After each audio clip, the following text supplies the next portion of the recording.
ਸੰਗਤ ਨੂੰ ਵਾਹਿਗੁਰੂ ਜੀ ਕਾ ਖਾਲਸਾ, ਵਾਹਿਗੁਰੂ ਜੀ ਕੀ ਫਤਿਹ।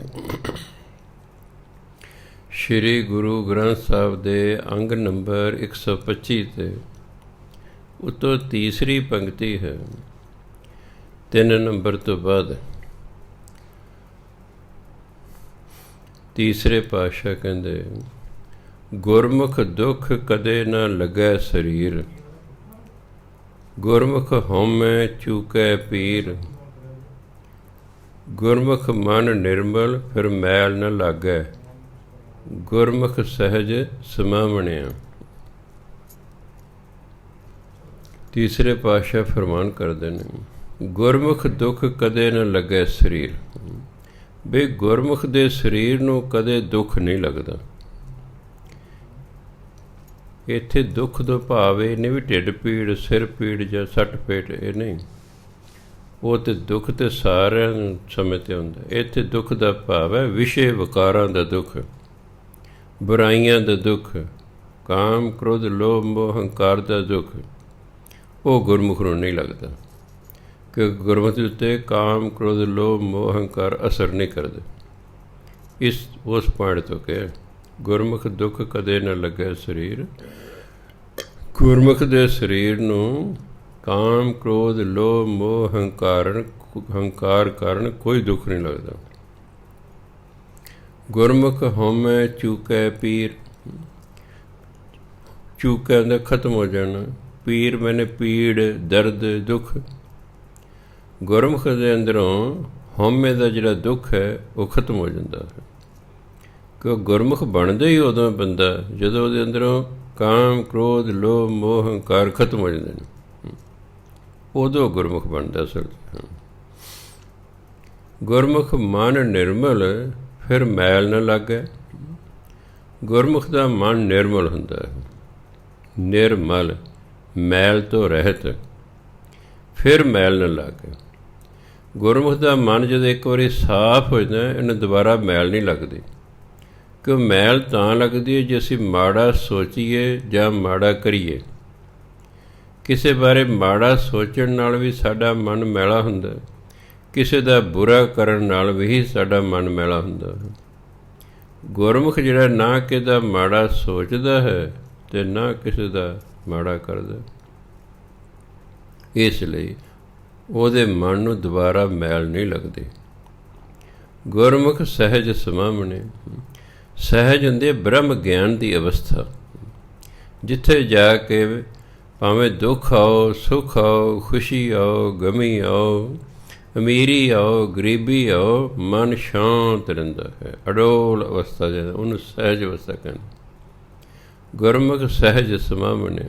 ਗੁਰਮੁਖ ਜਿਹੜਾ ਹੈ ਉਹਦਾ ਮਨ ਹਮੇਸ਼ਾ ਸਹਿਜ ਅਵਸਥਾ 'ਚ ਲੀਨ ਰਹਿੰਦਾ ਹੈ, ਉਹਦਾ ਮਨ ਡੋਲਦਾ ਨਹੀਂ ਹੈ। ਗੁਰਮੁਖ ਨਾਮ ਮਿਲੈ ਵਡਿਆਈ। ਗੁਰਮੁਖ ਗੁਣ ਗਾਵੈ ਸੋਭਾ ਪਾਈ, ਸਦਾ ਆਨੰਦ ਰਹਿ ਦਿਨ ਰਾਤੇ, ਗੁਰਮੁਖ ਸ਼ਬਦ ਕਰਾਵਣੇ। ਗੁਰਮੁਖ ਕੋਲੇ ਨਾਮ ਹੁੰਦਾ ਹੈ, ਨਾਮ ਕਰਨ ਨੂੰ ਵਡਿਆਈ ਮਿਲਦੀ ਹੈ। ਜਿਹੜਾ ਵੀ ਨਾਮ ਜਪਦਾ ਹੈ ਸੰਸਾਰ ਉਹਦੀ ਵਡਿਆਈ ਕਰਦਾ ਹੈ। ਕਿਉਂਕਿ ਪਰਮਾਤਮਾ ਦਾ ਅਸੂਲ ਹੈ, ਜਿਹੜਾ ਮੇਰੀ ਵਡਿਆਈ ਕਰੇਗਾ ਮੈਂ ਉਸ ਤੋਂ ਸੰਸਾਰ ਦੀ ਵਡਿਆਈ ਕਰਾ ਦਾਂਗਾ। ਨਾਮ ਜਪਣਾ, ਬਾਣੀ ਪੜ੍ਹਨਾ, ਪਰਮਾਤਮਾ ਦੀ ਵਡਿਆਈ ਕਰਨਾ, ਕੀਰਤਨ ਕਰਨਾ, ਕਥਾ ਕਰਨਾ, ਉਹਦੀ ਵਡਿਆਈ ਕਰਨਾ।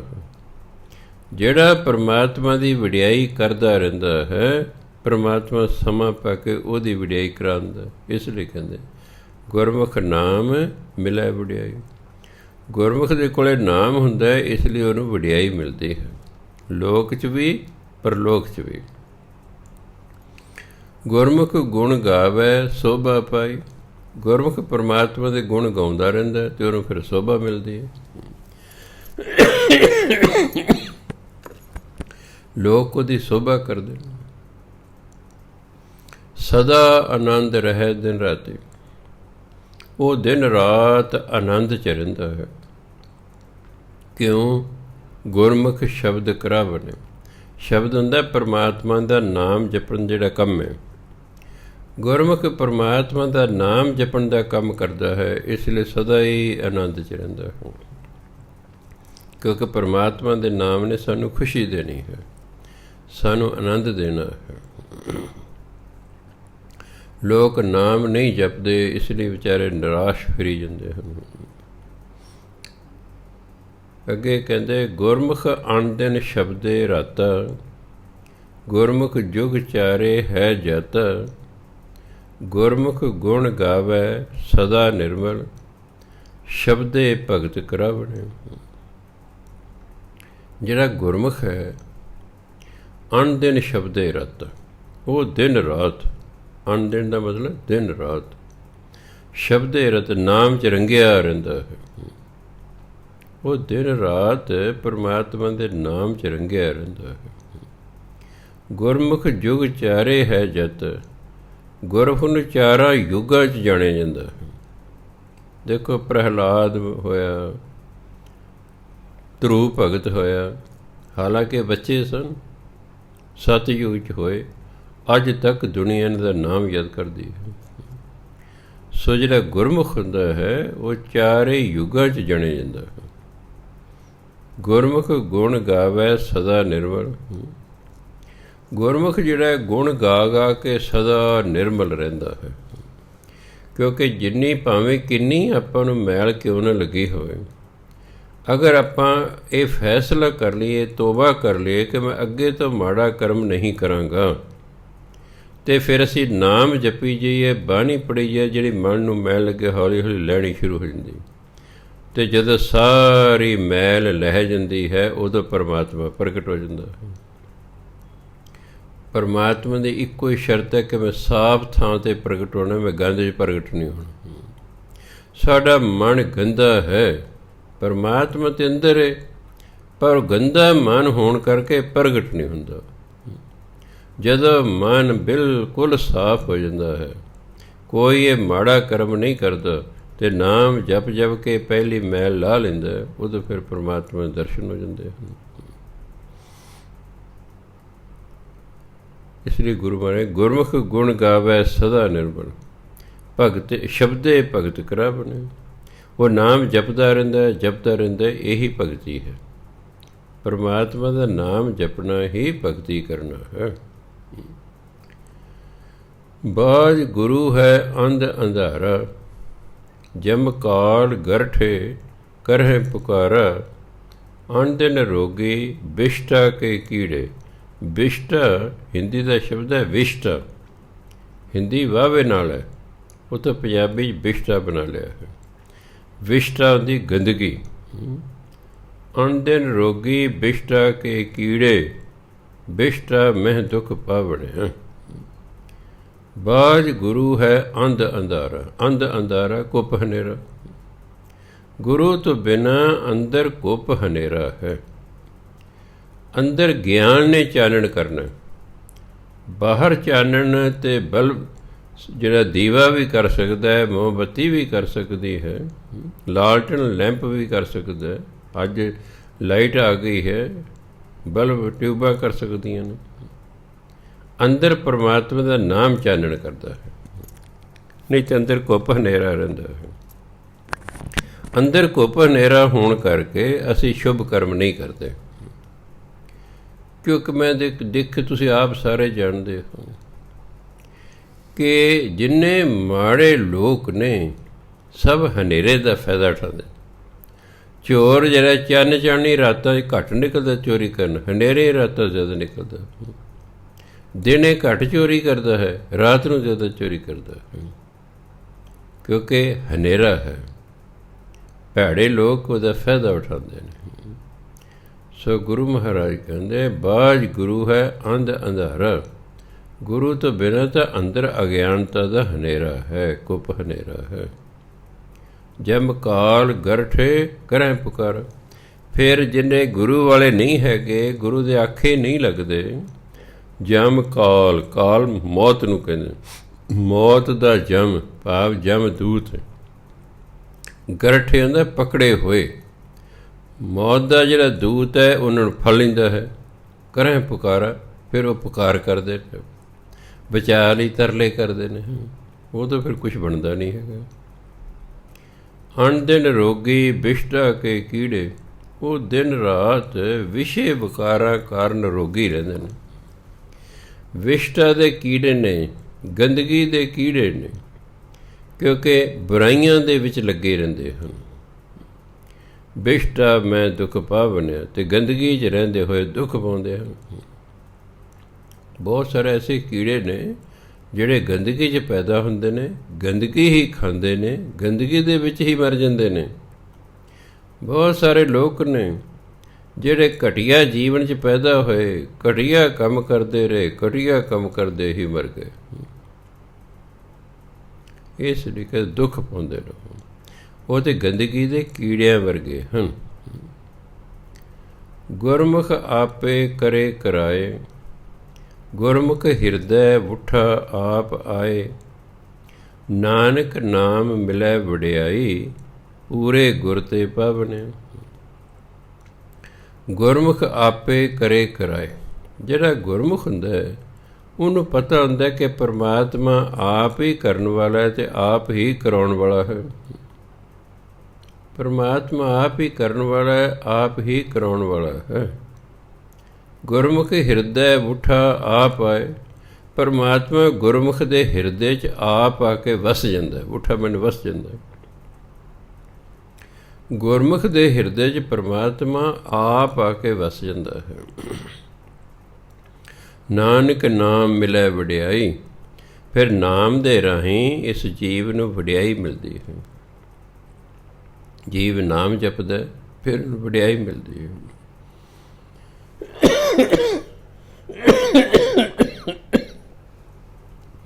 ਪੂਰੇ ਗੁਰ ਤੇ ਪਾਵਣੇ, ਇਹ ਨਾਮ ਜਿਹੜਾ ਹੈ ਜਿਹਦੇ ਰਾਹੀਂ ਮਨੁੱਖ ਨੂੰ ਵਡਿਆਈ ਮਿਲਦੀ ਹੈ, ਇਹ ਨਾਮ ਪੂਰੇ ਗੁਰੂ ਤੋਂ ਮਿਲਦਾ ਹੈ। ਸਿੱਖਾਂ ਨੂੰ ਨਾਮ ਜਿਹੜਾ ਹੈ ਪੰਜਾਂ ਪਿਆਰਿਆਂ ਤੋਂ ਮਿਲਦਾ ਹੈ। ਪੰਜ ਪਿਆਰੇ ਅੰਮ੍ਰਿਤ ਛਕਾਉਂਦੇ ਨੇ, ਫਿਰ ਗੁਰਮੰਤਰ ਦੀ ਦਾਤ ਦਿੰਦੇ ਹਨ। ਉਦੋਂ ਗੁਰੂ ਰੂਪ ਹੋ ਕੇ ਸਾਨੂੰ ਗੁਰਮੰਤਰ ਦਿੰਦੇ ਹਨ।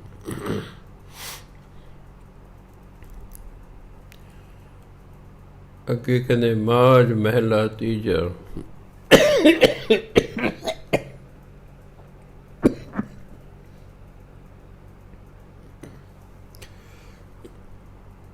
ਏਕਾ ਜੋਤ ਜੋਤ ਹੈ ਸਰੀਰਾ,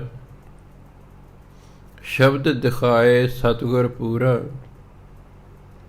ਆਪੇ ਫਰਕ ਕੀ ਤੋਣ ਘਟ ਅੰਤਰ, ਆਪੇ ਬਣਤ ਬਣਾ ਬਣਿਆ। ਏਕਾ ਜੋਤ ਜੋਤ ਹੈ ਸਰੀਰਾ, ਸਾਰੇ ਸਰੀਰਾਂ 'ਚ ਇੱਕ ਪਰਮਾਤਮਾ ਦੀ ਹੀ ਜੋਤ ਹੈ, ਪਰ ਉਹ ਦਿਸ ਨਹੀਂ ਰਹੀ। ਦਿਸੇ ਕਿਵੇਂ? ਸ਼ਬਦ ਦਿਖਾਏ ਸਤਿਗੁਰ ਪੂਰਾ।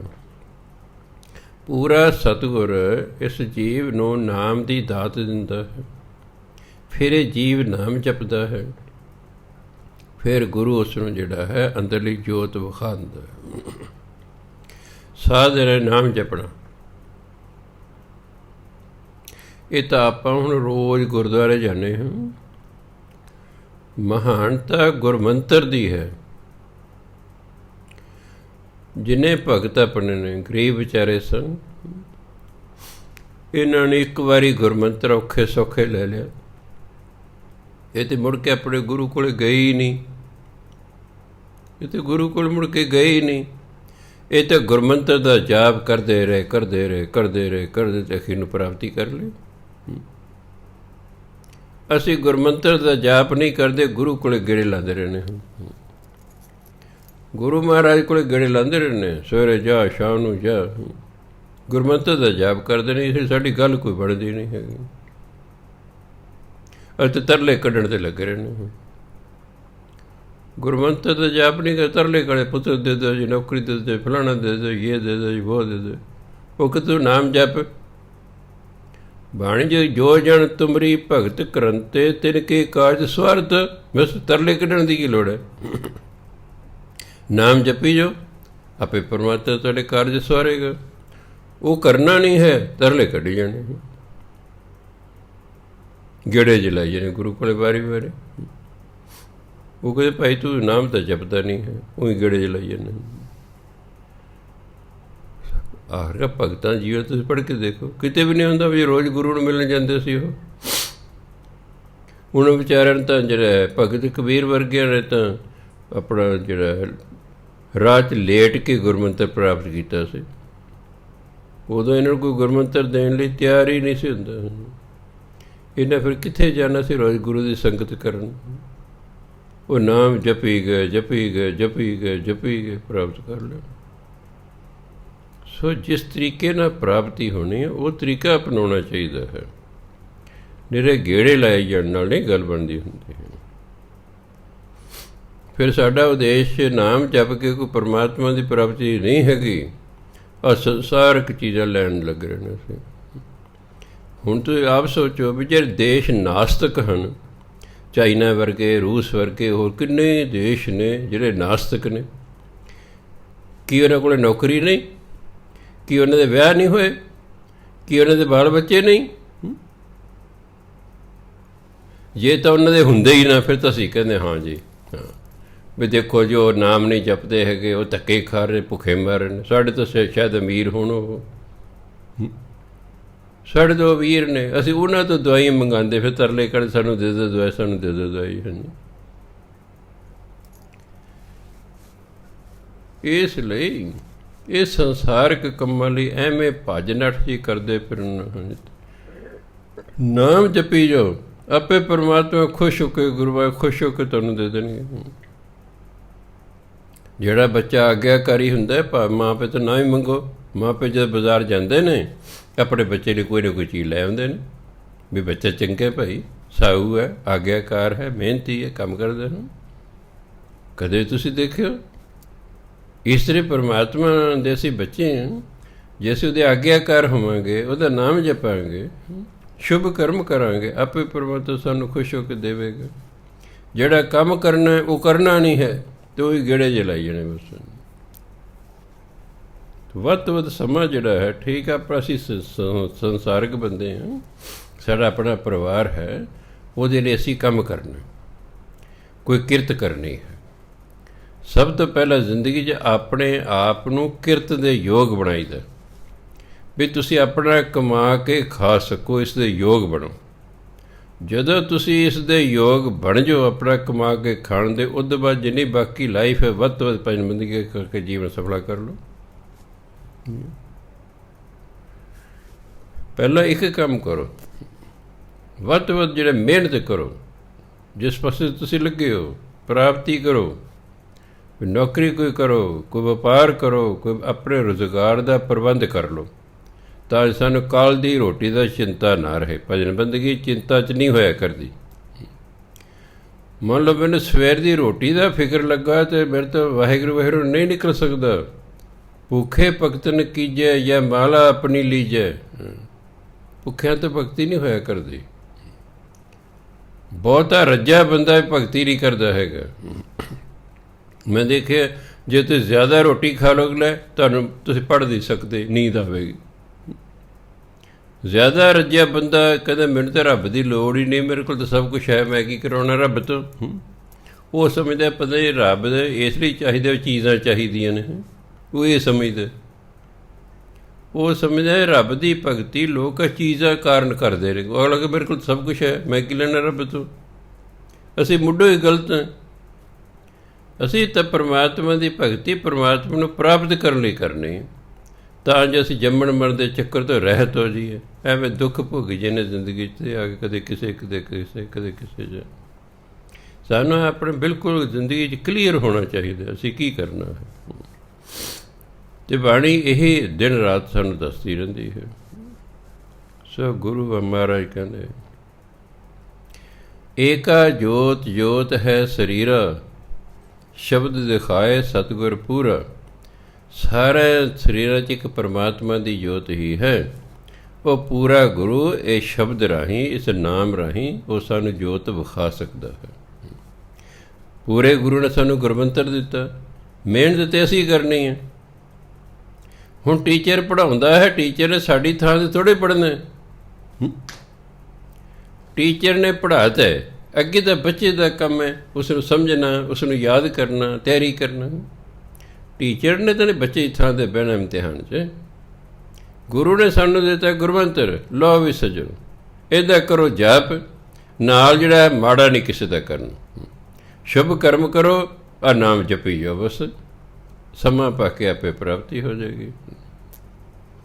ਸੋ ਤਾਂ ਗੁਰੂ ਮਹਾਰਾਜ ਕਹਿੰਦੇ ਉਹ ਨਾਮ ਰਾਹੀਂ ਹੀ ਸਾਨੂੰ ਵਿਖਾਏਗਾ, ਉਹ ਝੁਰਲੂੜੀ ਕੋ ਫੇਰੇਗਾ ਵੀ ਹਾਂਜੀ ਅਸੀਂ ਗੁਰੂ ਧਾਰਨ ਕਰ ਲਿਆ, ਹੁਣ ਗੁਰੂ ਸਾਡੇ ਸਿਰ 'ਤੇ ਹੱਥ ਰੱਖੇਗਾ ਅਤੇ ਸਭ ਕੁਝ ਵਿਖਾ ਦੇਗਾ।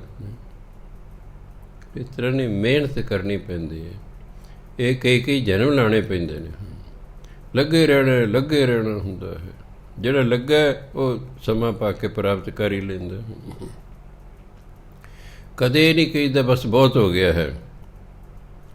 ਮੰਨ ਲਓ ਤੁਸੀਂ 2 ਘੰਟੇ ਰੋਜ਼ ਪੜ੍ਹਦੇ ਹੋ, ਠੀਕ, ਮਨ ਨੂੰ ਕਹੋ ਕਿ ਮੈਂ 2 ਘੰਟੇ 1 ਮਿੰਟ ਨਹੀਂ ਪੜ੍ਹ ਸਕਦਾ, ਫਿਰ ਆਪ ਹੀ ਹਾਂ ਪੜ੍ਹ ਸਕਦਾ। ਅਗਲੇ ਦਿਨ 2 ਘੰਟੇ 1 ਮਿੰਟ ਲਾਓ। ਫਿਰ ਕਹੋ ਕਿ ਮੈਂ 2 ਘੰਟੇ 2 ਮਿੰਟ ਨਹੀਂ ਪੜ੍ਹ ਸਕਦਾ, ਫਿਰ ਆਪ ਹੀ ਪੜ੍ਹ ਸਕਦਾ। ਫਿਰ ਅਗਲੇ ਦਿਨ 2 ਘੰਟੇ 2 ਮਿੰਟ ਪੜ੍ਹੋ। ਇਸੇ ਵਧਾਈ ਜਾਓ। ਜੇ ਤੁਸੀਂ ਅੱਧਾ ਘੰਟਾ ਸਿਮਰਨ ਕੀਤਾ ਤਾਂ ਕਹੋ ਕਿ ਮੈਂ 31 ਮਿੰਟ ਨਹੀਂ ਕਰ ਸਕਦਾ, ਆਪੇ ਕੋ ਕਰ ਸਕਦਾ। ਅਗਲੇ ਦਿਨ ਕਰੋ 31 ਮਿੰਟ। 31 ਮਿੰਟ ਹੋ ਗਏ, ਫਿਰ ਕਹੋ ਕਿ ਮੈਂ 32 ਮਿੰਟ ਨਹੀਂ ਕਰ ਸਕਦਾ, ਆਪੇ ਕਹੋ ਹਾਂ ਕਰ ਸਕਦਾ, ਕਰੋ ਅਗਲੇ ਦਿਨ 32 ਮਿੰਟ। ਇਸ ਤਰ੍ਹਾਂ ਵਧਾਈ ਜਾਓ, ਕਿਤੇ ਦਾ ਕਿਤੇ ਬੰਦਾ ਪਹੁੰਚ ਜਾਂਦਾ ਹੈ। ਮੈਂ ਫੈਸਲਾ ਕੀਤਾ ਜਿੰਨਾ ਚਿਰ ਮੈਂ ਸ਼ਾਦੀ ਨਹੀਂ ਕਰਾਉਂਦਾ ਮੈਂ ਪੜ੍ਹੀ ਹੋਈ ਜਾਣਾ। 1950 'ਚ ਪੜ੍ਹਨ ਲੱਗਾ, 1978 'ਚ ਜਾ ਕੇ ਛੱਡੇ। 78 'ਚ ਮੇਰੀ ਸ਼ਾਦੀ ਹੋਈ ਹੈ। 28 ਸਾਲ ਮੈਂ ਪੜ੍ਹਦਾ ਹੀ ਰਿਹਾ ਵੀ ਤਾਂ ਜੋ ਮੇਰਾ ਧਿਆਨ ਇੱਧਰ ਉੱਧਰ ਨਾ ਜਾਵੇ। ਆਪਣਾ ਨੌਕਰੀ ਕਰਦਾ ਸੀ, ਆਪਣੀ ਰੋਟੀ ਪਾਣੀ ਆਪ ਪਕਾ ਕੇ ਖਾਂਦਾ ਸੀ ਅਤੇ ਨਾਲੇ ਆਪਣਾ ਪੜ੍ਹਦਾ ਰਹਿੰਦਾ ਸੀ। ਕਈ ਮੈਨੂੰ ਕਹਿੰਦੇ ਤਨਖਾਹ ਤਾਂ BA BEd ਦੀ ਮਿਲਣੀ, ਤੂੰ MA ਕਿਉਂ ਕਰੀ ਜਾਂਦਾ? ਮੈਂ ਯਾਰ ਨੌਲੇਜ ਹੀ ਹੁੰਦੀ ਹੈ। ਮੇਰੀ ਤਨਖਾਹ ਲਈ ਤਾਂ ਪੜ੍ਹਾਈ ਨਹੀਂ ਕਰਨੀ, ਗਿਆਨ ਹੀ ਹੁੰਦਾ। ਅਤੇ ਜਦੋਂ ਸਰਕਾਰ ਨੇ MA ਵਾਲਿਆਂ ਨੂੰ ਗ੍ਰੇਡ ਦੇ ਦਿੱਤਾ ਅਤੇ ਫਿਰ ਕਹਿੰਦੇ ਹਾਂ ਯਾਰ ਤੂੰ ਠੀਕ ਰਿਹਾ। ਪੜ੍ਹੀ ਜਾਓ। ਪੜ੍ਹਾਈ ਕਿਤੇ ਮੁੱਕਦੀ, ਕਿਤੇ ਅੰਤ ਹੁੰਦਾ ਕੋਈ? ਮੈਨੂੰ ਯਾਰ ਮੈਂ 10ਵੀਂ ਤੱਕ ਠੀਕ ਹੈ ਸਕੂਲ 'ਚ ਪੜ੍ਹਿਆ, ਅੱਗੇ ਫਿਰ ਟੀਚਰ ਲੱਗ ਗਿਆ। ਹੁਣ ਮੈਂ ਪ੍ਰਾਈਵੇਟ ਲਈ ਪੜ੍ਹਦਾ ਸੀ। ਮੈਂ ਆਪਣੀ 11ਵੀਂ ਦੀ ਤਿਆਰੀ ਕਰਨੀ ਸ਼ੁਰੂ ਕਰ ਦਿੱਤੀ। ਕੋਚਿੰਗ ਉੱਥੇ ਪਿੰਡਾਂ 'ਚ ਹੁੰਦੀ ਕੋਈ ਨਹੀਂ ਸੀ, ਪਿੰਡ 'ਚ ਮੈਂ ਸਰਵਿਸ ਕਰਦਾ ਸੀ। ਚਲੋ ਜੀ, ਮੈਂ ਆਪਣੇ ਗਾਈਡਾਂ ਲਿਆ ਕੇ ਮੈਂ ਆਪਣੀ ਤਿਆਰੀ ਕਰ। ਜਦੋਂ ਮੈਂ ਉਹਨੂੰ ਪ੍ਰੈਪ ਕਿਹਾ ਕਰਦੇ ਸਨ। ਪੰਜਾਬ ਯੂਨੀਵਰਸਿਟੀ ਚੰਡੀਗੜ੍ਹ ਐਗਜ਼ਾਮ ਹੋਇਆ ਕਰਦਾ ਸੀ। ਪ੍ਰੈਪ ਮੈਂ ਬਹੁਤ ਚੰਗੇ ਨੰਬਰ ਨਾਲ ਕਰ ਗਿਆ।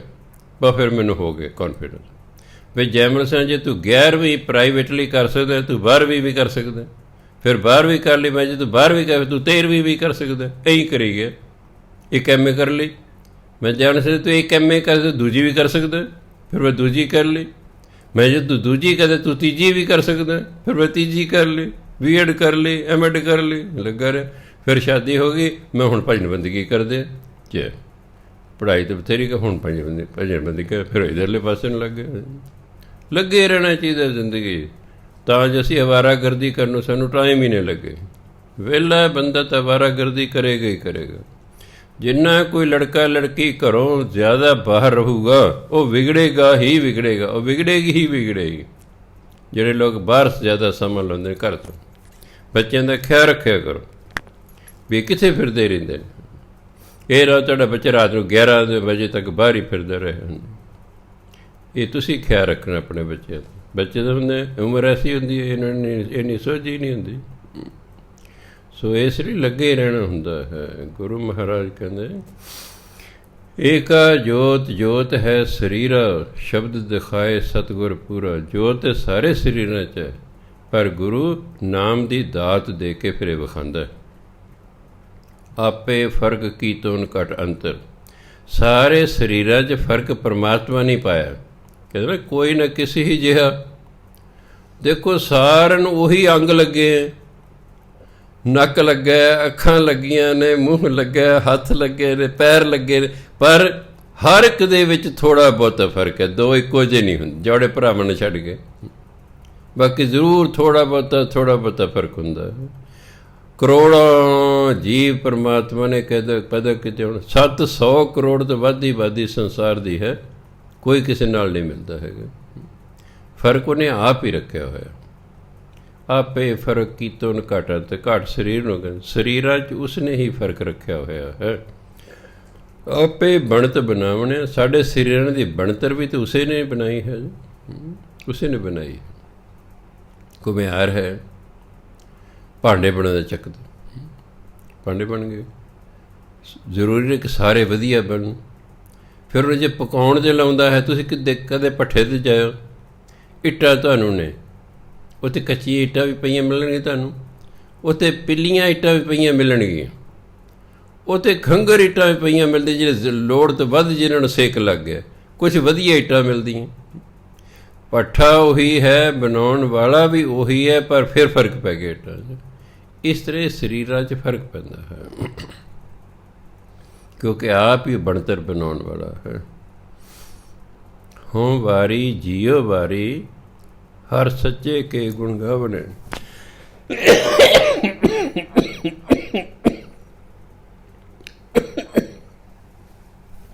ਜਿਹੜਾ ਕਹਿੰਦਾ ਪਰਮਾਤਮਾ ਦੇ ਗੁਣ ਗਾਉਂਦਾ ਹੈ, ਮੈਂ ਉਸ ਤੋਂ ਬਲਿਹਾਰ ਜਾਂਦਾ ਹਾਂ, ਕੁਰਬਾਨ ਜਾਂਦਾ ਹਾਂ, ਮੈਂ ਉਸ ਤੋਂ ਵਾਰੀ ਜਾਂਦਾ ਹਾਂ।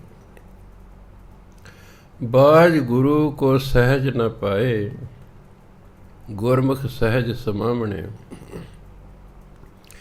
ਗੁਰੂ ਤੋਂ ਬਿਨਾਂ ਸਹਿਜ ਅਵਸਥਾ ਪਾ ਬ੍ਰਹਮ ਗਿਆਨ ਦੀ ਅਵਸਥਾ ਪ੍ਰਾਪਤ ਨਹੀਂ ਹੁੰਦੀ। ਮੰਨ ਲਓ ਮੈਂ ਕਿਸ ਤੋਂ ਸੁਣ ਲਿਆ ਵੀ ਵਾਹਿਗੁਰੂ ਵਾਹਿਗੁਰੂ ਕਰਿਆ ਕਰਦੇ ਨੇ, ਮੈਂ ਗੁਰੂ ਤੋਂ ਗੁਰਮੰਤਰ ਨਹੀਂ ਲਿਆ, ਲੱਗ ਗਿਆ ਵਾਹਿਗੁਰੂ ਵਾਹਿਗੁਰੂ ਕਰਨ, ਮੈਨੂੰ ਪ੍ਰਾਪਤੀ ਨਹੀਂ ਹੋਵੇਗੀ। ਹਾਂ, ਉਂਝ ਵਾਹਿਗੁਰੂ ਵਾਹਿਗੁਰੂ ਕਰਨ ਜਿਹੜਾ ਲਾਭ ਹੈ ਉਹ ਤਾਂ ਮੈਨੂੰ ਮਿਲਦਾ ਰਹੇਗਾ, ਪਰ ਜੋ ਉਦੇਸ਼ ਹੈ ਪਰਮਾਤਮਾ ਦੀ ਪ੍ਰਾਪਤੀ, ਕਿਉਂਕਿ ਮੈਂ ਨਿਗੁਰਾ ਹਾਂ, ਇਸ ਲਈ ਮੈਨੂੰ ਨਹੀਂ ਪ੍ਰਾਪਤੀ ਹੋਵੇਗੀ। ਇਸ ਲਈ ਬਾਜ ਗੁਰੂ ਕੋ ਸਹਿਜ ਨਾ ਪਾਏ, ਗੁਰੂ ਤੋਂ ਬਿਨਾਂ ਕਿਸੇ ਨੂੰ ਬ੍ਰਹਮ ਗਿਆਨ ਦੀ ਅਵਸਥਾ ਪ੍ਰਾਪਤ ਨਹੀਂ ਹੁੰਦੀ। ਗੁਰਮੁਖ ਸਹਿਜ ਸਮਾਵਣੇ, ਹਾਂ ਗੁਰੂ ਦੇ ਰਾਹੀਂ ਹੀ ਉਸ ਸਹਿਜ ਅਵਸਥਾ 'ਚ ਲੀਨ ਹੋਇਆ ਜਾ ਸਕਦਾ। ਉਸ ਸਹਿਜ ਅਵਸਥਾ 'ਚ ਬੰਦਾ ਪਹੁੰਚ ਜਾਂਦਾ, ਬ੍ਰਹਮ ਗਿਆਨ ਦੀ ਅਵਸਥਾ 'ਚ ਪਹੁੰਚ ਜਾਂਦਾ। ਰਹਾਓ ਤੂੰ ਆਪੇ ਸੋਹੇ, ਆਪੇ ਜਗ ਮੋਹੇ, ਤੂੰ ਆਪੇ ਨਜ਼ਰੀ ਜਗਤ ਪਰੋਵੇਂ, ਤੂੰ ਆਪੇ ਦੁੱਖ ਸੁਖ ਦੇਵਹਿ ਕਰਤੇ, ਗੁਰਮੁਖ ਹਰ ਦੇਖਾ ਬਣਿਆ। ਤੂੰ ਆਪੇ ਸੋਹੇ, ਤੂੰ ਆਪ ਹੀ ਸੋਹਣਾ ਲੱਗਦਾ ਹੈ।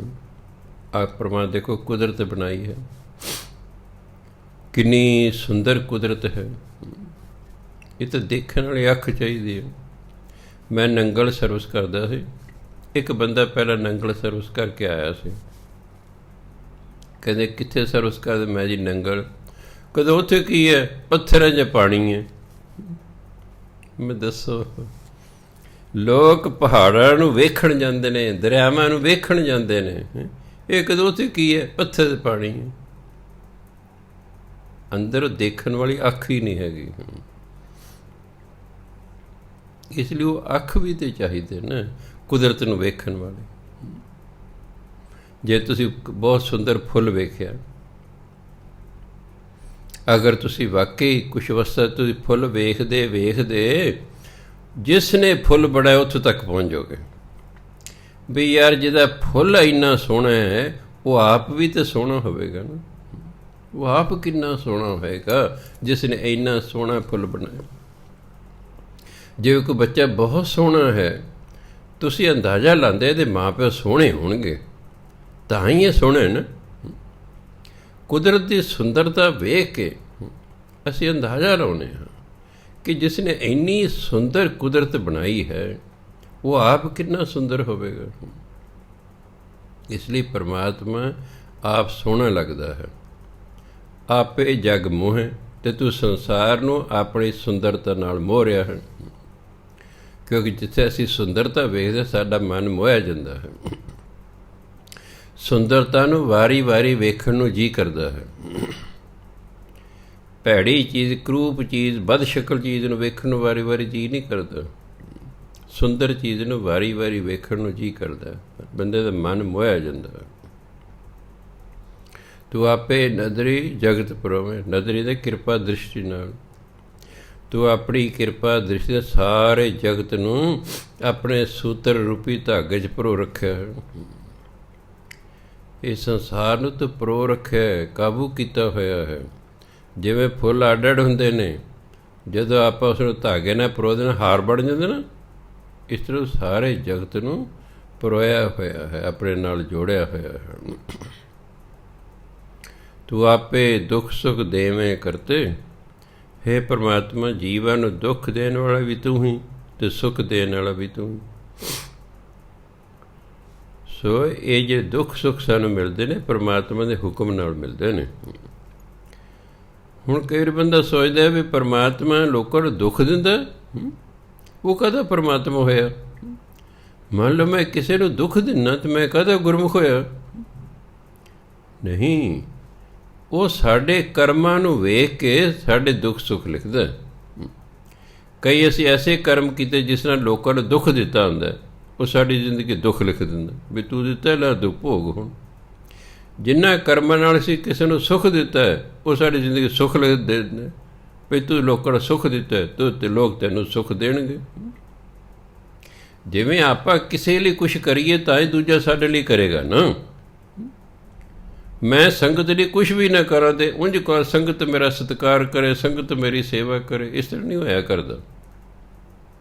ਭਾਈ ਗੁਰਦਾਸ ਜੀ ਕਹਿੰਦੇ ਨੇ ਤੁਹਾਨੂੰ ਉਹੀ ਮਿਲੂ ਜੋ ਤੁਸੀਂ ਸੰਸਾਰ ਨੂੰ ਦਿੱਤਾ। ਸੰਸਾਰ ਨੂੰ ਦੁੱਖ ਦਿੱਤਾ, ਦੁੱਖ ਮਿਲੂਗਾ, ਸੁੱਖ ਦਿੱਤਾ, ਸੁੱਖ ਮਿਲੇਗਾ। ਬਿਨਾਂ ਦਿੱਤਿਆਂ ਕੁਛ ਨਹੀਂ ਮਿਲਦਾ। ਹੁਣ ਜੇ ਚੋਰੀਆਂ ਕੀਤੀਆਂ, ਡਾਕੇ ਮਾਰੇ, ਠੱਗੀਆਂ ਕੀਤੀਆਂ, ਲੁੱਟਾਂ ਖੋਹਾਂ ਕੀਤੀਆਂ ਤੇ ਅੱਗੇ ਫਿਰ ਗਰੀਬੀ ਮਿਲਣੀ, ਅਮੀਰੀ ਥੋੜ੍ਹਾ ਮਿਲਣੀ। ਜੇ ਭਾਈ ਕੋਈ ਪੁੰਨਦਾਨ ਕੀਤਾ, ਲੋੜਵੰਦ ਦੀ ਸਹਾਇਤਾ ਕੀਤੀ ਹੈ, ਕੋਈ ਲੰਗਰ ਲਾਇਆ, ਭੁੱਖੇ ਪਿਆਸੇ ਨੂੰ ਕੋਈ ਖੁਆਇਆ ਪਿਆ, ਫਿਰ ਉਹਦੇ ਬਦਲੇ ਤੁਹਾਨੂੰ ਵੀ ਭਾਈ ਮਿਲੇਗਾ। ਸੋ ਇਸ ਲਈ ਸਿਆਣੇ ਕਹਿੰਦੇ ਦੂਜੇ ਨਾਲ ਉਹੇ ਜਿਹਾ ਵਿਹਾਰ ਕਰੋ ਜਿਹੋ ਜਿਹਾ ਤੁਸੀਂ ਚਾਹੁੰਦੇ ਕਿ ਦੂਜਾ ਮੇਰੇ ਨਾਲ ਕਰੇ। ਜੇ ਮੈਂ ਚਾਹੁੰਦਾ ਕਿ ਸੰਗਤ ਮੈਨੂੰ ਪਿਆਰ ਕਰੇ ਤਾਂ ਮੇਰਾ ਫਰਜ਼ ਵੀ ਤਾਂ ਬਣਦਾ ਮੈਨੂੰ ਪਿਆਰ ਕਰਨ। ਲਵ ਬਿਗੈਟਸ ਲਵ। ਤੁਸੀਂ ਪਿਆਰ ਕਰੋਗੇ ਉਹਦਾ ਉੱਤਰ ਪਿਆਰ 'ਚ ਹੀ ਮਿਲੇਗਾ। ਕਹਿੰਦੇ ਡੂ ਗੁੱਡ ਫਾਈਂਡ ਗੁੱਡ। ਅਸੀਂ ਭਲਾ ਕਰਾਂਗੇ, ਸੰਸਾਰ ਸਾਡਾ ਭਲਾ ਕਰੇਗਾ। ਇਹ ਤਾਂ ਹੋ ਸਕਦਾ ਕਿ ਅਸੀਂ 100 ਬੰਦੇ ਦਾ ਭਲਾ ਕੀਤਾ, ਹੋ ਜ਼ਰੂਰੀ ਨਹੀਂ ਕਿ ਸਾਡਾ 100 ਦਾ 100 ਹੀ ਸਾਡਾ ਭਲਾ ਕਰੇ। ਹੋ ਸਕਦਾ ਉਹ 'ਚ 90 ਕਰਨ, 95 ਕਰਨ, ਪਰ ਸਾਡਾ ਭਲਾ ਜ਼ਰੂਰ ਕਰਨਗੇ ਕਿਉਂਕਿ ਅਸੀਂ ਉਹਨਾਂ ਦਾ ਕੀਤਾ ਹੋਇਆ ਹੈ। 5-7% ਤੇ ਨਾ ਸ਼ੁਕਰੇ ਹੋ ਸਕਦੇ ਹਨ। ਇਸ ਲਈ ਹਮੇਸ਼ਾ ਯਾਦ ਰੱਖਣਾ ਚਾਹੀਦਾ ਹੈ ਜੋ ਅਸੀਂ ਕਰ ਰਹੇ ਉਹੀ ਸਾਨੂੰ ਮਿਲਣਾ, ਉਹੀ ਸਾਨੂੰ ਮਿਲਣਾ। ਅਸੀਂ ਹਰ ਬੰਦੇ ਨੂੰ ਪਤਾ ਹੈ ਮੇਰੀ ਅਗਲੀ ਕਿਸਮਤ ਕੀ ਹੋਣੀ ਹੈ। ਜੋ ਅਸੀਂ ਕੰਮ ਕਰ ਰਹੇ ਇਹੀ ਸਾਡੀ ਕਿਸਮਤ ਬਣਨੀ। ਚੰਗੇ ਕਰੇ ਚੰਗੀ ਕਿਸਮਤ ਹੋ ਜਾਏਗੀ, ਮੰਦੇ ਕਰੇ ਮੰਦੀ ਹੋ ਜਾਏਗੀ। ਫਿਰ ਚੀ ਕਰੀ ਜੋ ਸਾਰੀ ਉਮਰ ਹੁਣ ਤਾਂ ਫਿਰ ਕੁਛ ਹੈ ਨਹੀਂ। ਲਿਖੇ ਜੋ ਲੇਖ ਮੱਥੇ ਦੇ ਮਿਟਾਇਆ ਨਹੀਂ ਮਿਟਦੇ ਹਨ। ਉਹ ਤਾਂ ਫਿਰ ਬੜੀ ਭਜਨ ਬੰਦਗੀ ਕਰਨੀ ਪੈਗੀ ਤਾਂ ਕਿਤੇ ਲੇਖ ਮਿਟਣਗੇ। ਸੋ ਕਹਿੰਦੇ ਤੂੰ ਆਪੇ ਦੁੱਖ ਸੁੱਖ ਦੇਵੇਂ ਕਰਤੇ, ਇਹ ਪਰਮਾਤਮਾ ਤੂੰ ਜੀਵਾਂ ਨੂੰ ਆਪ ਹੀ ਦੁੱਖ ਆਪ ਹੀ ਸੁੱਖ ਦਿੰਦਾ ਹੈ। ਗੁਰਮੁਖ ਹਰ ਦੇਖਾ ਬਣਿਆ, ਗੁਰੂ ਦੇ ਰਾਹੀਂ ਹਰੀ ਨੂੰ ਦੇਖਿਆ ਜਾ ਸਕਦਾ ਹੈ। ਜਿਹਨੇ ਹਰੀ ਨੂੰ ਦੇਖਣਾ ਉਹਨੂੰ ਗੁਰਮੁਖ ਬਣਨਾ ਪਏਗਾ, ਉਹਨੂੰ ਗੁਰੂ ਮਹਾਰਾਜ ਦੇ ਆਖੇ ਲੱਗਣਾ ਪਏਗਾ। ਆਪੇ ਕਰਤਾ ਕਰੇ ਕਰਾਏ, ਆਪੇ ਸ਼ਬਦ ਗੁਰ ਮਨ ਵਸਾਏ। ਸ਼ਬਦੇ ਉਪਜੈ ਅੰਮ੍ਰਿਤ ਬਾਣੀ, ਗੁਰਮੁਖ ਆਖ ਸੁਣਾਵਣੇ। ਆਪੇ ਕਰਤਾ ਕਰੇ ਕਰਾਏ। ਪਰਮਾਤਮਾ ਆਪ ਹੀ ਕਰਨ ਵਾਲਾ ਹੈ, ਆਪ ਹੀ ਜੀਵਾਂ ਤੋਂ ਕਰਵਾਉਣ ਵਾਲਾ ਹੈ। ਉਹ ਜੋ ਮਰਜ਼ੀ ਕਰ ਸਕਦਾ ਹੈ, ਜੋ ਮਰਜ਼ੀ ਉਹ ਕਰਵਾ ਸਕਦਾ ਹੈ। ਹੁਣ ਤਾਂ ਸਮਰੱਥਾ ਹੀ ਦੇਣੀ ਜੀਵ ਨੂੰ। ਭਾਈ ਬਚਿੱਤਰ ਸਿੰਘ ਜੀ ਛੋਟੇ ਜਿਹੇ ਕੱਦ ਦੇ ਹੁੰਦੇ ਸਨ, 10ਵੇਂ ਪਾਤਸ਼ਾਹ ਵੇਲੇ, ਪਤਲੇ ਜਿਹੇ ਸਨ। ਦੁਸ਼ਮਣਾਂ ਨੇ ਹਾਥੀ ਨੂੰ ਸ਼ਰਾਪ ਲਾ ਕੇ ਛੱਡਤਾ ਵੀ ਜਿਸ ਕਿਲੇ 'ਚ ਸਿੱਖ ਰਹਿੰਦੇ ਨੇ ਉਹ ਦਰਵਾਜ਼ੇ ਨੂੰ ਟੱਕਰਾਂ ਮਾਰ ਮਾਰ ਕੇ ਦਰਵਾਜ਼ਾ ਤੋੜ ਦੇਵੇ ਅਤੇ ਅਸੀਂ ਅੰਦਰ ਵੜ ਜਾਵਾਂਗੇ।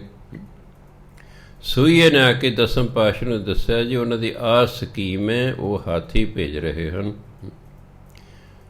ਦਸਮ ਪਾਤਸ਼ਾਹ ਭਾਈ ਬਚਿੱਤਰ ਸਿੰਘ ਨੂੰ ਕਹਿੰਦੇ ਵੀ ਤੈਂ ਮੁਕਾਬਲਾ ਕਰਨਾ ਹਾਥੀ ਦਾ। ਉਹ ਕਹਿੰਦੇ ਦੇਖੋ ਜੀ, ਹਾਥੀ ਹੈਗਾ ਸ਼ਰਾਬੀ, ਹਾਥੀ ਬੰਦੇ ਨਾਲ ਬਹੁਤ ਵੱਡਾ ਹੁੰਦਾ ਹੈ। ਜੇ ਤਾਂ ਤੁਹਾਡੀ ਹੋ ਗਈ ਕਿਰਪਾ ਫਿਰ ਤਾਂ ਨਹੀਂ ਮੈਨੂੰ ਕੋਈ ਪਰਵਾਹ, ਤੁਸੀਂ ਆਪਣੀ ਕਿਰਪਾ ਦ੍ਰਿਸ਼ਟੀ ਮੇਰੇ 'ਤੇ ਰੱਖਣੀ ਹੈ। ਮਾਰਨਾ ਤੁਸੀਂ ਹੈ, ਸਿਰਫ ਇੰਨਾ ਕਿ ਮੇਰੇ ਰਾਹੀਂ ਮਾਰਨਾ, ਬਸ ਇੰਨਾ ਹੀ ਫਰਕ ਹੈ, ਤੁਸੀਂ ਮਾਰਨਾ। ਦਸਮ ਪਾਤਸ਼ਾਹ ਨੂੰ ਸਮਝਾਤਾ ਕਿ ਆਹ ਲੈ ਨਾਗਨੀ, ਜਦੋਂ ਤਾਂ ਹਾਥੀ ਆਵੇ ਨਾ ਤੇਰੇ ਨੇੜੇ, ਘੋੜੇ ਦੀ ਲਗਾਮ ਖਿੱਚੀ, ਘੋੜਾ ਅਗਲੇ ਪੈਰ ਉੱਪਰ ਨੂੰ ਚੱਕੇਗਾ, ਤੂੰ ਘੋੜੇ ਦੇ ਉੱਪਰ ਖੜ੍ਹਾ ਹੋ ਜਾਈਂ, ਜਿਹੜੇ ਸਾਈਡਾਂ 'ਤੇ ਪੈਡਲ ਲਟਕ ਰਹੇ ਹੁੰਦੇ ਨੇ ਉਹਨਾਂ 'ਤੇ ਪੈਰ ਰੱਖ ਕੇ ਤੂੰ ਸਿੱਧਾ ਖੜ੍ਹਾ ਹੋ ਜਾਈਂ। ਤੇਰੀ ਨਾਗਨੀ ਜਿਹੜੀ ਹੈ ਹਾਥੀ ਦੇ ਮੱਥੇ ਦੀ ਸੇਧ 'ਚ ਆ ਜਾਏਗੀ। ਇਹ ਨਹੀਂ ਦੇਖਣਾ ਕਿ ਮੱਥੇ ਦੇ ਉੱਤੇ ਲੋਹਾ ਬੰਨਿਆ ਹੋਇਆ, ਬਸ ਤੂੰ ਵਾਰ ਕਰ ਦੇਣਾ। ਸਮਝਾਤਾ ਸਾਰਾ। ਹਾਥੀ ਆ ਗਿਆ, ਜਿਵੇਂ ਨੇੜਿਆ ਉਸੇ ਤਰ੍ਹਾਂ ਜਿਵੇਂ ਕਿਹਾ ਸੀ ਉਹਨਾਂ ਲਗਾਮ ਖਿੱਚੀ, ਘੋੜੇ ਬਣੇ ਟ੍ਰੇਨ ਹੁੰਦੇ, ਘੋੜੇ ਨੇ ਅਗਲੇ ਪੈਰ ਚੱਕ ਲਏ, ਉੱਚਾ ਹੋ ਗਿਆ, ਉਹ ਆਪ ਖੜ੍ਹੇ ਹੋ ਗਏ। ਫਿਰ ਅਤੇ ਜਦ ਦੇਖਿਆ ਸਿਰ 'ਚ ਆ ਗਿਆ, ਦਸਮ ਪਾਤਸ਼ਾਹ ਦਾ ਨਾਂ ਲੈ ਕੇ ਨਾਗਣੀ ਮਾਰੀ ਸਿਰ 'ਚ, ਉਹ ਸਿੱਧੀ ਹੋਈ ਜਿਹੜੇ ਲੋਹੇ ਨੂੰ ਪਾਰ ਕਰਦੀ ਉਹ ਸਿਰ 'ਚ ਵੱਜੀ ਜਾ ਕੇ। ਹਾਥੀ ਚੀਕਾਂ ਮਾਰਦਾ ਮਗਰ ਨੂੰ ਭੱਜ ਲਿਆ ਅਤੇ ਆਪਣੀ ਫੌਜ ਨੂੰ ਲਤਾੜਦਾ ਗਿਆ।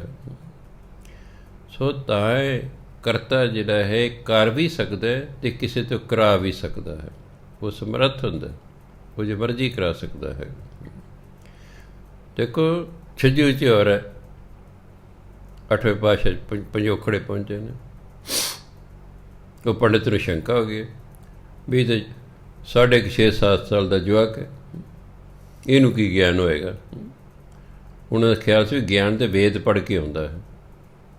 ਕਈ ਨੂੰ ਨਹੀਂ ਪਤਾ ਹੁੰਦਾ ਕਿ ਕਈ ਬ੍ਰਹਮ ਗਿਆਨੀ ਹੀ ਪੈਦਾ ਹੁੰਦੇ ਹਨ। ਸਿੱਖ ਨੇ ਕਿਹਾ ਜੀ, ਉਹ ਕਹਿੰਦਾ ਲੈ ਤੁਸੀਂ ਤਾਂ ਐਵੇਂ ਜਵਾਕ ਜੀ ਨੂੰ ਗੁਰੂ ਮੰਨਦੇ ਹੋ, ਉਹਨੂੰ ਕੀ ਗਿਆਨ ਹੈ। ਉਹ ਕਹਿੰਦੇ ਪੰਡਿਤ ਜੀ ਨੇ ਸੱਦ ਕੇ ਲਿਆ।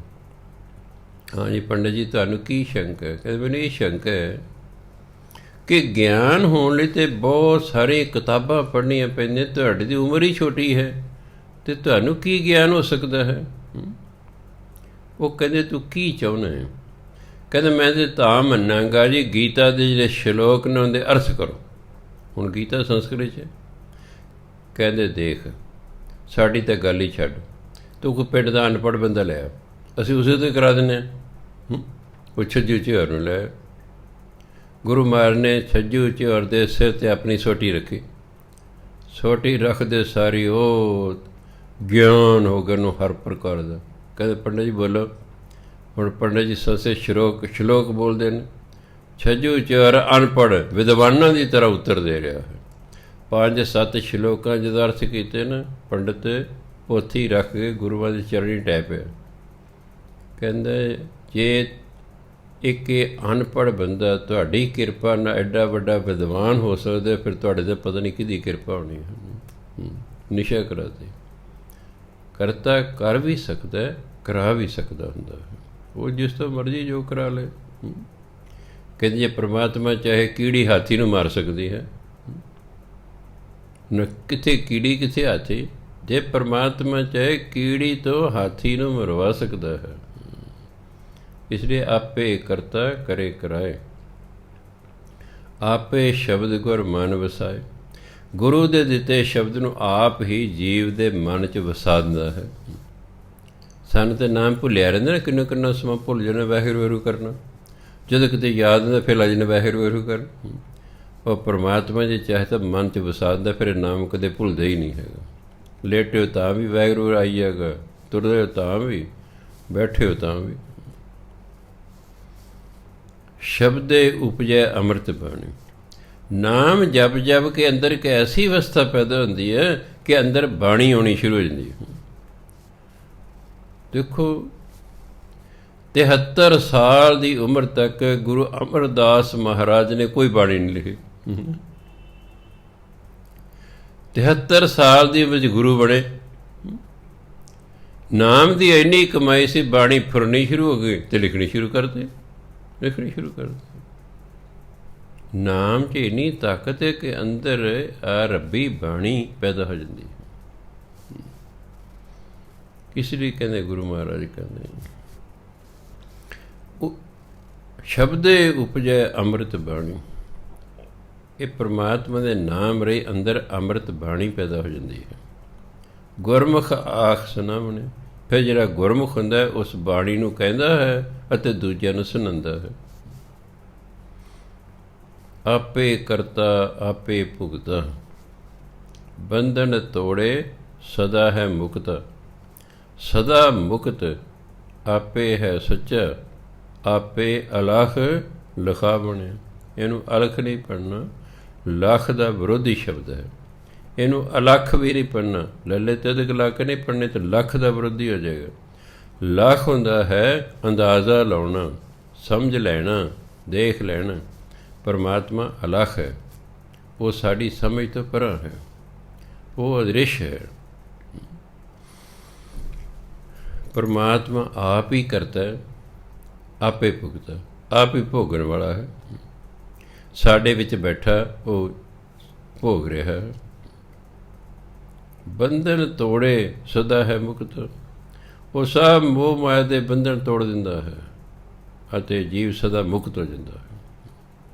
ਮਾਇਆ ਦੇ ਬੰਧਨ, ਕਾਮ ਕ੍ਰੋਧ ਲੋਭ ਮੋਹ ਹੰਕਾਰ, ਪੰਜਾਂ ਚੀਜ਼ਾਂ ਸਾਨੂੰ ਬੰਧਨ ਨੇ। ਪਰਮਾਤਮਾ ਸਾਰੇ ਬੰਧਨ ਤੋੜ ਦਿੰਦਾ ਹੈ। ਪਰਮਾਤਮਾ ਆਪ ਵੀ ਮੁਕਤ ਹੈ, ਸਦਾ ਮੁਕਤ ਆਪੇ ਹੈ ਸੱਚਾ। ਪਰਮਾਤਮਾ ਸਦਾ ਹੀ ਮੁਕਤ ਹੈ। ਉਹ ਕਾਮ ਕ੍ਰੋਧ ਲੋਭ ਮੋਹ ਹੰਕਾਰ ਤੋਂ ਉੱਪਰ ਹੈ। ਉਹਦੇ ਵਿੱਚ ਇਹ ਬੁਰਾਈਆਂ ਨਹੀਂ ਹੁੰਦੀਆਂ। ਇਹ ਬੁਰਾਈਆਂ ਸਰੀਰਾਂ 'ਚ ਹੁੰਦੀਆਂ ਅਤੇ ਪਰਮਾਤਮਾ ਸਰੀਰ ਨਹੀਂ ਹੈ। ਬੁਰਾਈ ਤਾਂ ਸਰੀਰ 'ਚ ਹੁੰਦੀ ਹੈ ਅਤੇ ਪਰਮਾਤਮਾ ਸਰੀਰ ਹੀ ਨਹੀਂ ਹੈ। ਇਸ ਲਈ ਉਹਦੇ ਵਿੱਚ ਕੋਈ ਬੁਰਾਈ ਹੀ ਨਹੀਂ ਹੈ। ਉਹ ਮੁਕਤ ਹੈ। ਆਪੇ ਅਲਖ ਲਿਖਾਵਣੇ। ਅਤੇ ਉਹ ਆਪ ਹੀ ਜੀਵ ਨੂੰ, ਜੋ ਆਪ ਉਹ ਅਲਖ ਹੈ, ਜੋ ਇਹਨਾਂ ਅੱਖਾਂ ਨਾਲ ਨਹੀਂ ਦਿਸਦਾ, ਪਰਮਾਤਮਾ ਆਪ ਹੀ ਜੀਵ ਨੂੰ ਉਹ ਪਰਮਾਤਮਾ ਵਿਖਾ ਦਿੰਦਾ ਹੈ। ਕਿ ਬੰਦਾ ਨਾਮ ਜਪਦਾ ਰਹਿੰਦਾ, ਜਪਦਾ ਰਹਿੰਦਾ, ਜਪਦਾ ਰਹਿੰਦਾ, ਜਪਦਾ ਰਹਿੰਦਾ, ਇੱਕ ਦਿਨ ਪਰਮਾਤਮਾ ਦਾ ਦਰਸ਼ਨ ਕਰ ਲੈਂਦਾ ਹੈ। ਕਿ ਉਹ ਨਾਮ ਜਪਦਿਆਂ ਜਪਦਿਆਂ ਜਪਦਿਆਂ ਜਪਦਿਆਂ ਦਿਵ ਦ੍ਰਿਸ਼ਟੀ ਖੁੱਲ੍ਹ ਜਾਂਦੀ। ਇੱਕ ਤਾਂ ਅੱਖਾਂ ਨੇ, ਇਹ ਤਾਂ ਸਥੂਲ ਚੀਜ਼ ਨੂੰ ਵੇਖਦੀਆਂ, ਇਹ ਸੂਖਮ ਨੂੰ ਨਹੀਂ ਵੇਖ ਸਕਦੀ। ਜਿਹੜੀ ਅੰਦਰਲੀ ਅੱਖਾਂ ਜਿਹਨੂੰ ਦਿਵ ਦ੍ਰਿਸ਼ਟੀ ਕਹਿੰਦੇ ਨੇ, ਜਦੋਂ ਉਹ ਅੱਖਾਂ ਖੁੱਲ੍ਹਦੀਆਂ ਨੇ ਫਿਰ ਸੂਖਮ ਚੀਜ਼ਾਂ ਵੀ ਸਾਨੂੰ ਦਿਸਦੀਆਂ ਨੇ। ਮੰਨ ਲਓ ਇੱਥੇ ਕੋਈ ਰੂਹ ਆ ਕੇ ਬਹਿ ਗਈ ਹੈ, ਕੋਈ ਗੁਰੂ ਮਹਾਰਾਜ, ਕੋਈ ਸੰਤ ਮਹਾਤਮਾ, ਕੋਈ ਦੇਵੀ ਦੇਵਤਾ ਕੇ ਬੈਠ ਗਿਆ ਹੈ। ਜਿਹਦੀ ਦਿਵ ਦ੍ਰਿਸ਼ਟੀ ਖੁੱਲ੍ਹੀ ਹੋਏਗੀ ਉਹਨੂੰ ਦਿਸ ਜਾਏਗਾ ਵੀ ਫਲਾਣਾ ਬੈਠਾ, ਅਤੇ ਨਹੀਂ ਤਾਂ ਸਾਨੂੰ ਤਾਂ ਇੱਥੇ ਕੋਈ ਹੈ ਹੀ ਨਹੀਂ ਹੈ ਜੀ। ਸੋ ਇਸ ਲਈ ਉਹ ਆਪ ਹੀ ਦਰਸ਼ਨ ਕਰਾਉਂਦਾ। ਆਪੇ ਮਾਇਆ ਆਪੇ ਛਾਇਆ, ਆਪੇ ਮੋਹ ਸਭ ਜਗਤ ਉਪਾਇਆ। ਆਪੇ ਗੁਣ ਦਾਤਾ ਗੁਣ ਗਾਵੇ, ਆਪੇ ਆਖ ਸੁਣਾਵਣੇ। ਪਰਮਾਤਮਾ ਆਪ ਹੀ ਮਾਇਆ ਹੈ। ਛਾਇਆ ਦਾ ਮਾਇਆ ਦਾ ਪ੍ਰਭਾਵ, ਜਿਵੇਂ ਦਰਖਤ ਹੈ, ਉਹ ਜਿਹੜੀ ਛਾਂ ਹੈ ਉਹ ਦਰਖਤ ਦਾ ਪ੍ਰਭਾਵ ਹੈ। ਪਰਮਾਤਮਾ ਆਪ ਹੀ ਮਾਇਆ, ਆਪ ਹੀ ਮਾਇਆ ਦਾ ਪ੍ਰਭਾਵ ਜੀਵਾਂ 'ਤੇ ਪਾ ਰੱਖਿਆ ਹੈ। ਆਪੇ ਮੋਹ ਸਭ ਜਗਤ ਪਾਇਆ। ਉਹਨੇ ਸੰਸਾਰ 'ਚ ਮੋਹ ਪੈਦਾ ਕਰ ਦਿੱਤਾ ਹੈ। ਜੇ ਮੋਹ ਨਾ ਹੋਵੇ ਤਾਂ ਰਿਸ਼ਤੇਦਾਰੀ ਤਾਂ ਰਹੇ ਕੋਈ ਨਾ। ਜਿੰਨਾ ਚਿਰ ਅਸੀਂ ਬ੍ਰਹਮ ਗਿਆਨੀ ਨਹੀਂ ਹੋ ਜਾਂਦੇ ਉਨਾ ਚਿਰ ਮੋਹ ਕਾਇਮ ਰਹਿੰਦਾ ਹੈ। ਹਾਂ, ਜਦੋਂ ਬ੍ਰਹਮ ਗਿਆਨੀ ਹੋ ਜਾਏਗਾ ਉਦੋਂ ਮੋਹ ਟੁੱਟ ਜਾਂਦਾ ਹੈ। ਬ੍ਰਹਮ ਗਿਆਨੀ ਸਿਰਫ ਜਿਹੜਾ ਹੈ ਆਪਣੇ ਪਰਿਵਾਰ ਲਈ ਕੰਮ ਕਰਦਾ ਹੈ। ਮੋਹ 'ਚ ਆ ਕੇ ਔਖਾ ਨਹੀਂ ਹੁੰਦਾ। ਹੁਣ ਆਪਣੇ ਮਾਤਾ ਪਿਤਾ ਬਿਮਾਰ ਹੋ ਜਾਣ, ਸਾਡਾ ਮੋਹ ਹੈ ਉਹਨਾਂ ਨਾਲ, ਕਿੰਨੇ ਦੁਖੀ ਹੁੰਦੇ ਆਪਾਂ। ਬੱਚਾ ਬਿਮਾਰ ਦੇ ਮਾਂ ਪਿਓ ਕਿੰਨੇ ਦੁਖੀ ਹੁੰਦੇ ਨੇ, ਕਿਉਂਕਿ ਮੋਹ ਹੈ। ਬ੍ਰਹਮ ਗਿਆਨੀ ਇਲਾਜ ਕਰਾਉਂਦਾ ਪਰ ਉਹ ਦੁਖੀ ਨਹੀਂ ਹੁੰਦਾ, ਕਿਉਂਕਿ ਮੋਹ ਤੋਂ ਰਹਿਤ ਹੁੰਦਾ ਹੈ। ਸੋ ਪਰਮਾਤਮਾ ਆਪ ਤੇ ਮਾਇਆ ਤੋਂ ਰਹਿਤ ਹੈ, ਪਰ ਸੰਸਾਰ 'ਚ ਉਸਨੇ ਆਪ ਹੀ ਮਾਇਆ ਦਾ ਮੋਹ ਪੈਦਾ ਕੀਤਾ ਹੋਇਆ ਹੈ। ਆਪੇ ਗੁਣ ਦਾਤਾ ਗੁਣ ਗਾਵੇ, ਆਪ ਹੀ ਗੁਣਾਂ ਦਾ ਦਾਤਾ ਹੈ, ਗੁਣ ਦੇਣ ਵਾਲਾ ਹੈ। ਆਪ ਹੀ ਜੀਵਾਂ 'ਚ ਉਹ ਗੁਣ ਗਾ ਰਿਹਾ ਹੈ, ਆਪ ਹੀ ਗੁਣ ਗਾ ਰਿਹਾ। ਆਪੇ ਆਖ ਸੁਣਾਵਣੇ, ਆਪ ਹੀ ਗੁਣਾਂ ਨੂੰ ਕਹਿੰਦਾ ਅਤੇ ਆਪ ਹੀ ਦੂਜਿਆਂ ਨੂੰ ਗੁਣ ਸੁਣਾਉਂਦਾ ਹੈ। ਆਪੇ ਕਰੇ ਕਰਾਏ ਆਪੇ, ਆਪੇ ਥਾਪ ਉਥਾਪੇ ਆਪੇ। ਤੁਝ ਤੇ ਬਾਹਰ ਕਛੂ ਨਾ ਹੋਵੇ, ਤੂੰ ਆਪੇ ਕਾਰੈ ਲਾਵਣਿਆ। ਗੁਰੂ ਆਪੇ ਕਰੇ ਕਰਾਏ ਆਪੇ, ਪਰਮਾਤਮਾ ਆਪ ਹੀ ਕਰਨ ਵਾਲਾ ਹੈ, ਆਪ ਹੀ ਕਰਵਾਉਣ ਵਾਲਾ ਹੈ। ਆਪੇ ਥਾਪ ਉਥਾਪੇ ਆਪੇ, ਥਾਪ ਹੁੰਦਾ ਬਣਾਉਣਾ, ਉਥਾਪ ਹੁੰਦਾ ਢਾਉਣਾ। ਬਣਾਉਣ ਵਾਲਾ ਵੀ ਉਹ ਅਤੇ ਢਾਉਣ ਵਾਲਾ ਵੀ ਉਹ। ਤੁਝ ਤੇ ਬਾਹਰ ਕਛੂ ਨਾ ਹੋਵੇ। ਹੇ ਪਰਮਾਤਮਾ, ਤੇਰੇ ਤੋਂ ਬਾਹਰ ਤੇ ਕੁਝ ਹੋ ਹੀ ਨਹੀਂ ਸਕਦਾ। ਜੋ ਕੁਛ ਹੋ ਰਿਹਾ ਤੇਰੇ ਹੁਕਮ 'ਚ ਹੋ ਰਿਹਾ ਹੈ, ਤੇ ਤੋਂ ਬਾਹਰ ਕੁਛ ਨਹੀਂ ਹੋ ਰਿਹਾ। ਤੂੰ ਆਪੇ ਕਾਰੈ ਲਾਵਣੇ, ਤੂੰ ਹੀ ਜੀਵਾਂ ਨੂੰ ਅੱਡ ਅੱਡ ਕੰਮਾਂ ਚਲਾਉਂਦਾ ਹੈ। ਕਿਸੇ ਨੂੰ ਕਿਸੇ ਕੰਮ 'ਚ ਲਾ ਰੱਖੇ, ਕਿਸੇ ਨੂੰ ਕਿਸੇ ਕੰਮ 'ਚ ਲਾ ਰੱਖੇ। ਇਸ ਲਈ ਸਾਰੀ ਦੁਨੀਆ ਭਗਤੀ ਨਹੀਂ ਕਰ ਸਕਦੀ। ਨਾ ਸਾਰੀ ਦੁਨੀਆ ਨਾਸਤਕ ਹੋ ਸਕਦੀ ਹੈ, ਨਾ ਸਾਰੀ ਦੁਨੀਆ ਆਸਤਕ ਹੋ ਸਕਦੀ। ਸਾਰੀ ਦੁਨੀਆ ਇੱਕ ਪ੍ਰਕਾਰ ਦਾ ਕੰਮ ਨਹੀਂ ਕਰ ਸਕਦੀ, ਫਿਰ ਤਾਂ ਕੰਮ ਸੰਸਾਰ ਹੀ ਨਾ ਚੱਲੇ। ਹੁਣ ਇੱਕੋ ਬੰਦਾ ਖੇਤੀ ਨਹੀਂ ਕਰ ਸਕਦਾ, ਇੱਕੋ ਬੰਦਾ ਜੁੱਤੀਆਂ ਨਹੀਂ ਸਿਉਂ ਸਕਦਾ, ਇੱਕੋ ਬੰਦਾ ਕੱਪੜੇ ਨਹੀਂ ਸਿਉਂ ਸਕਦਾ, ਇੱਕੋ ਬੰਦਾ ਸਾਰੇ ਕੰਮ ਨਹੀਂ ਕਰ ਸਕਦਾ। ਅਤੇ ਕੰਮ ਤਾਂ ਬੇਅੰਤ ਨੇ, ਜਿਨ੍ਹਾਂ ਬਿਨਾਂ ਸੰਸਾਰ ਦਾ ਅਸਰਦਾ ਨਹੀਂ। ਅੱਡ ਅੱਡ ਕੰਮਾਂ 'ਤੇ ਪਰਮਾਤਮਾ ਨੇ ਲਾ ਰੱਖੇ ਵੀ ਇਸ ਕੰਮ ਦੇ ਫਿੱਟ ਹੈ, ਉੱਥੇ ਲਾਤਾ ਉਸਨੂੰ। ਹਰ ਇੱਕ ਬੰਦਾ ਪਹਿਲਵਾਨ ਨਹੀਂ ਹੋ ਸਕਦਾ। ਜਿਨ੍ਹਾਂ ਨੂੰ ਪਰਮਾਤਮਾ ਪਹਿਲਵਾਨ ਬਣਾਉਣਾ, ਉਹਨਾਂ ਦੀ ਰੁਚੀ ਪੈਦਾ ਕਰਦਾ ਪਹਿਲਵਾਨ ਨੇ, ਉਹਨਾਂ 'ਚ ਉਹ ਤਾਕਤ ਦਿੰਦਾ ਉਹਨਾਂ ਨੂੰ। ਆਪਾਂ ਜੇ ਜੇ ਢਹਿ ਜਾਈਏ, ਸ਼ਾਇਦ ਮੁੜ ਕੇ ਘੁਲੀਏ ਹੀ ਨਾ। ਆਪਾਂ ਹੌਸਲਾ ਛੱਡ ਦਾਂਗੇ, ਯਾਰ ਪਤਾ ਨਹੀਂ, ਫਿਰ ਜਿੱਤਨੇ ਨਹੀਂ। ਪਹਿਲਵਾਨਾਂ ਵੱਲ ਵੇਖੋ, ਕਦੇ ਢਹਿ ਗਏ, ਕਦੇ ਢਾਹ ਗਏ, ਅਤੇ ਰਹੀ ਜਾਂਦਾ ਉਹਨਾਂ ਦਾ। ਇਹ ਥੋੜ੍ਹਾ ਹਟ ਜਾਂਦੇ ਨੇ, ਉਹ ਲੱਗੇ ਰਹਿੰਦੇ ਨੇ। ਆਪਣੇ ਪਲੇਅਰ ਹੀ ਵੇਖ ਲਓ, ਟੀਮਾਂ ਜਿੱਤਦੀਆਂ ਹਾਰਦੀਆਂ ਰਹਿੰਦੀਆਂ। ਇਹ ਥੋੜ੍ਹੇ ਹਟ ਹੀ ਜਾਣਗੇ ਖੇਡਣੋਂ ਜੇ ਅਸੀਂ ਹਾਰ ਗਏ, ਲੱਗੇ ਰਹਿੰਦੇ ਨੇ ਉਹ। ਇਸ ਲਈ ਪਰਮਾਤਮਾ ਨੇ ਅੱਡ ਅੱਡ ਕੰਮਾਂ 'ਤੇ ਆਪੇ ਜੀਵਾਂ ਨੂੰ ਲਾ ਰੱਖਿਆ ਹੈ। ਆਪੇ ਕਾਰ ਹੈ ਲਾਵਣ, ਕਾਰ ਕੰਮ ਨੂੰ ਕਹਿੰਦੇ, ਆਪੇ ਕੰਮਾਂ 'ਚ ਲਾ ਰੱਖਿਆ ਉਸਨੂੰ। ਆਪੇ ਮਾਰੇ ਆਪ ਜੀਵਾਏ, ਆਪੇ ਮੇਲੇ ਮੇਲ ਮਿਲਾਏ। ਸੇਵਾ ਤੇ ਸਦਾ ਸੁਖ ਪਾਇਆ, ਗੁਰਮੁਖ ਸਹਿਜ ਸਮਾਵਣੇ। ਆਪੇ ਮਾਰੇ ਆਪ ਜੀਵਾਏ, ਪਰਮਾਤਮਾ ਮਾਰਨ ਵਾਲਾ ਵੀ ਆਪ ਹੈ ਅਤੇ ਜੀਵਨ ਦੇਣ ਵਾਲਾ ਵੀ ਆਪ ਹੈ। ਆਪ ਹੀ ਮਾਰਨ ਵਾਲਾ ਹੈ, ਆਪ ਹੀ ਜੀਵਨ ਦੇਣ ਵਾਲਾ ਹੈ, ਪੈਦਾ ਕਰਨ ਵਾਲਾ ਹੈ। ਆਪੇ ਮੇਲੇ ਮੇਲ ਮਿਲਾਏ, ਆਪ ਹੀ ਕਹਿੰਦਾ ਪਹਿਲਾਂ ਤਾਂ ਮਨੁੱਖ ਨੂੰ ਗੁਰੂ ਨਾਲ ਮਿਲਾਉਂਦਾ ਹੈ, ਗੁਰੂ ਨਾਲ ਮਿਲਾ ਕੇ ਫਿਰ ਆਪਣੇ ਨਾਲ ਮਿਲਾਉਂਦਾ ਹੈ। ਮੇਲ ਮਿਲਾਉਂਦਾ ਆਪ ਹੀ ਕਰਦਾ। ਜਿਸ ਨੂੰ ਉਸ ਨੇ ਆਪਣੇ ਨਾਲ ਮਿਲਾਉਣਾ ਹੁੰਦਾ, ਉਹਨੂੰ ਪਹਿਲਾਂ ਗੁਰੂ ਕੋਲ ਭੇਜਦਾ, ਬੰਦਾ ਉੱਥੋਂ ਗੁਰਮੰਤਰ ਲੈਂਦਾ, ਫਿਰ ਉਸ ਤੋਂ ਗੁਰਮੰਤਰ ਦਾ ਜਾਪ ਕਰਾਉਂਦਾ, ਫਿਰ ਉਹਨੂੰ ਆਪਣੇ ਨਾਲ ਮਿਲਾਉਂਦਾ ਹੈ। ਸੇਵਾ ਤੇ ਸਦਾ ਸੁਖ ਪਾਏ। ਜਿਨ੍ਹਾਂ ਨੇ ਵੀ ਪਰਮਾਤਮਾ ਦੀ ਸੇਵਾ ਕੀਤੀ, ਪਰਮਾਤਮਾ ਸੇਵਾ ਦਾ ਨਾਮ ਜਪਣਾ, ਕਿਉਂਕਿ ਸਰੀਰਾਂ ਦੀ ਦੂਜੀ ਤਰ੍ਹਾਂ ਸੇਵਾ ਕੀਤੀ ਜਾਂਦੀ। ਪਰਮਾਤਮਾ ਦੀ ਸੇਵਾ ਨਾਮ ਜਪ ਕੇ। ਸੇਵਾ ਤੇ ਸਦਾ ਸੁਖ ਪਾਇਆ। ਜਿਨ੍ਹਾਂ ਨੇ ਵੀ ਪਰਮਾਤਮਾ ਦਾ ਨਾਮ ਜਪਿਆ, ਉਹਨਾਂ ਨੂੰ ਸੁੱਖ ਮਿਲਿਆ। ਅਸੀਂ ਦੁਖੀ ਫਿਰੀ ਜਾਂਦੇ, ਕਦੇ ਕਿਸੇ ਨੂੰ ਪੁੱਛਦੇ, ਕਦੇ ਵੀ ਦੱਸ ਤੁਸੀਂ ਕਦੇ ਬਾਣੀ ਨਹੀਂ ਪੜ੍ਹੀ, ਕਦੇ ਸੁਣੀ ਨਹੀਂ। ਸੇਵਾ ਤੇ ਸਦਾ ਸੁਖ ਪਾਇਆ, ਸੇਵਾ ਕਰਕੇ ਸੁੱਖ ਮਿਲਦਾ ਹੈ। ਪਰਮਾਤਮਾ ਦਾ ਨਾਮ ਜਪ ਕੇ ਹੀ ਸੁੱਖ ਮਿਲਦਾ ਹੈ। ਜੇ ਅਸੀਂ ਚਾਹੁੰਦੇ ਸਾਨੂੰ ਸੁੱਖ ਮਿਲੇ, ਨਾਮ ਜਪੀ ਜਾਓ। ਜਿਸ ਕਾਰਨ ਦੁੱਖ ਨੇ, ਇਹ ਨਾਮ ਨੇ ਉਹ ਕਾਰਨ ਹੀ ਖਤਮ ਕਰਦੇ ਨੇ। ਜਦੋਂ ਕਾਰਨ ਖਤਮ ਹੋ ਗਏ ਦੁੱਖ ਖਤਮ ਹੋ ਗਏ, ਜੇ ਦੁੱਖ ਖਤਮ ਹੋ ਗਿਆ ਸੁੱਖ ਮਿਲ ਗਿਆ। ਮੰਨ ਲਓ ਇੱਕ ਬੰਦੇ ਦਾ ਸਿਰ ਪੀੜ ਹੋ ਰਿਹਾ, ਡਾਕਟਰ ਦੀ ਕੋਸ਼ਿਸ਼ ਹੁੰਦੀ ਹੈ ਪਹਿਲਾਂ ਪਤਾ ਕਰੇ ਵੀ ਸਿਰ ਦਰਦ ਹੋ ਕਿਉਂ ਰਿਹਾ। ਅਸਲ ਇਲਾਜ ਉਦੋਂ ਸ਼ੁਰੂ ਹੁੰਦਾ ਜਦੋਂ ਡਾਕਟਰ ਨੂੰ ਪਤਾ ਲੱਗਦਾ ਕਿ ਇਸ ਕਾਰਨ ਸਿਰ ਦਰਦ ਹੈ। ਪਹਿਲਾਂ ਤਾਂ ਸਿਰ ਦਰਦ ਦੀ ਦਵਾਈਆਂ ਦਿੰਦਾ ਰਹਿੰਦਾ, ਨਹੀਂ ਹਟਦਾ ਜੀ। ਫਿਰ ਉਹ ਕਹੇਗਾ ਜੀ CT ਸਕੈਨ ਕਰਾਓ, ਵੀ ਹੋ ਕੋਈ ਅੰਦਰ ਕੋਈ ਨਾੜ ਨਾ ਬਲਾਕ ਹੋਵੇ, ਕੋਈ ਫਿੱਸੀ ਹੋਈ ਨਾੜ ਨਾ ਹੋਵੇ, ਉਸ ਦਾ ਖੂਨ ਦਾ ਸਰਕੂਲੇਸ਼ਨ ਠੀਕ ਨਹੀਂ ਹੈ।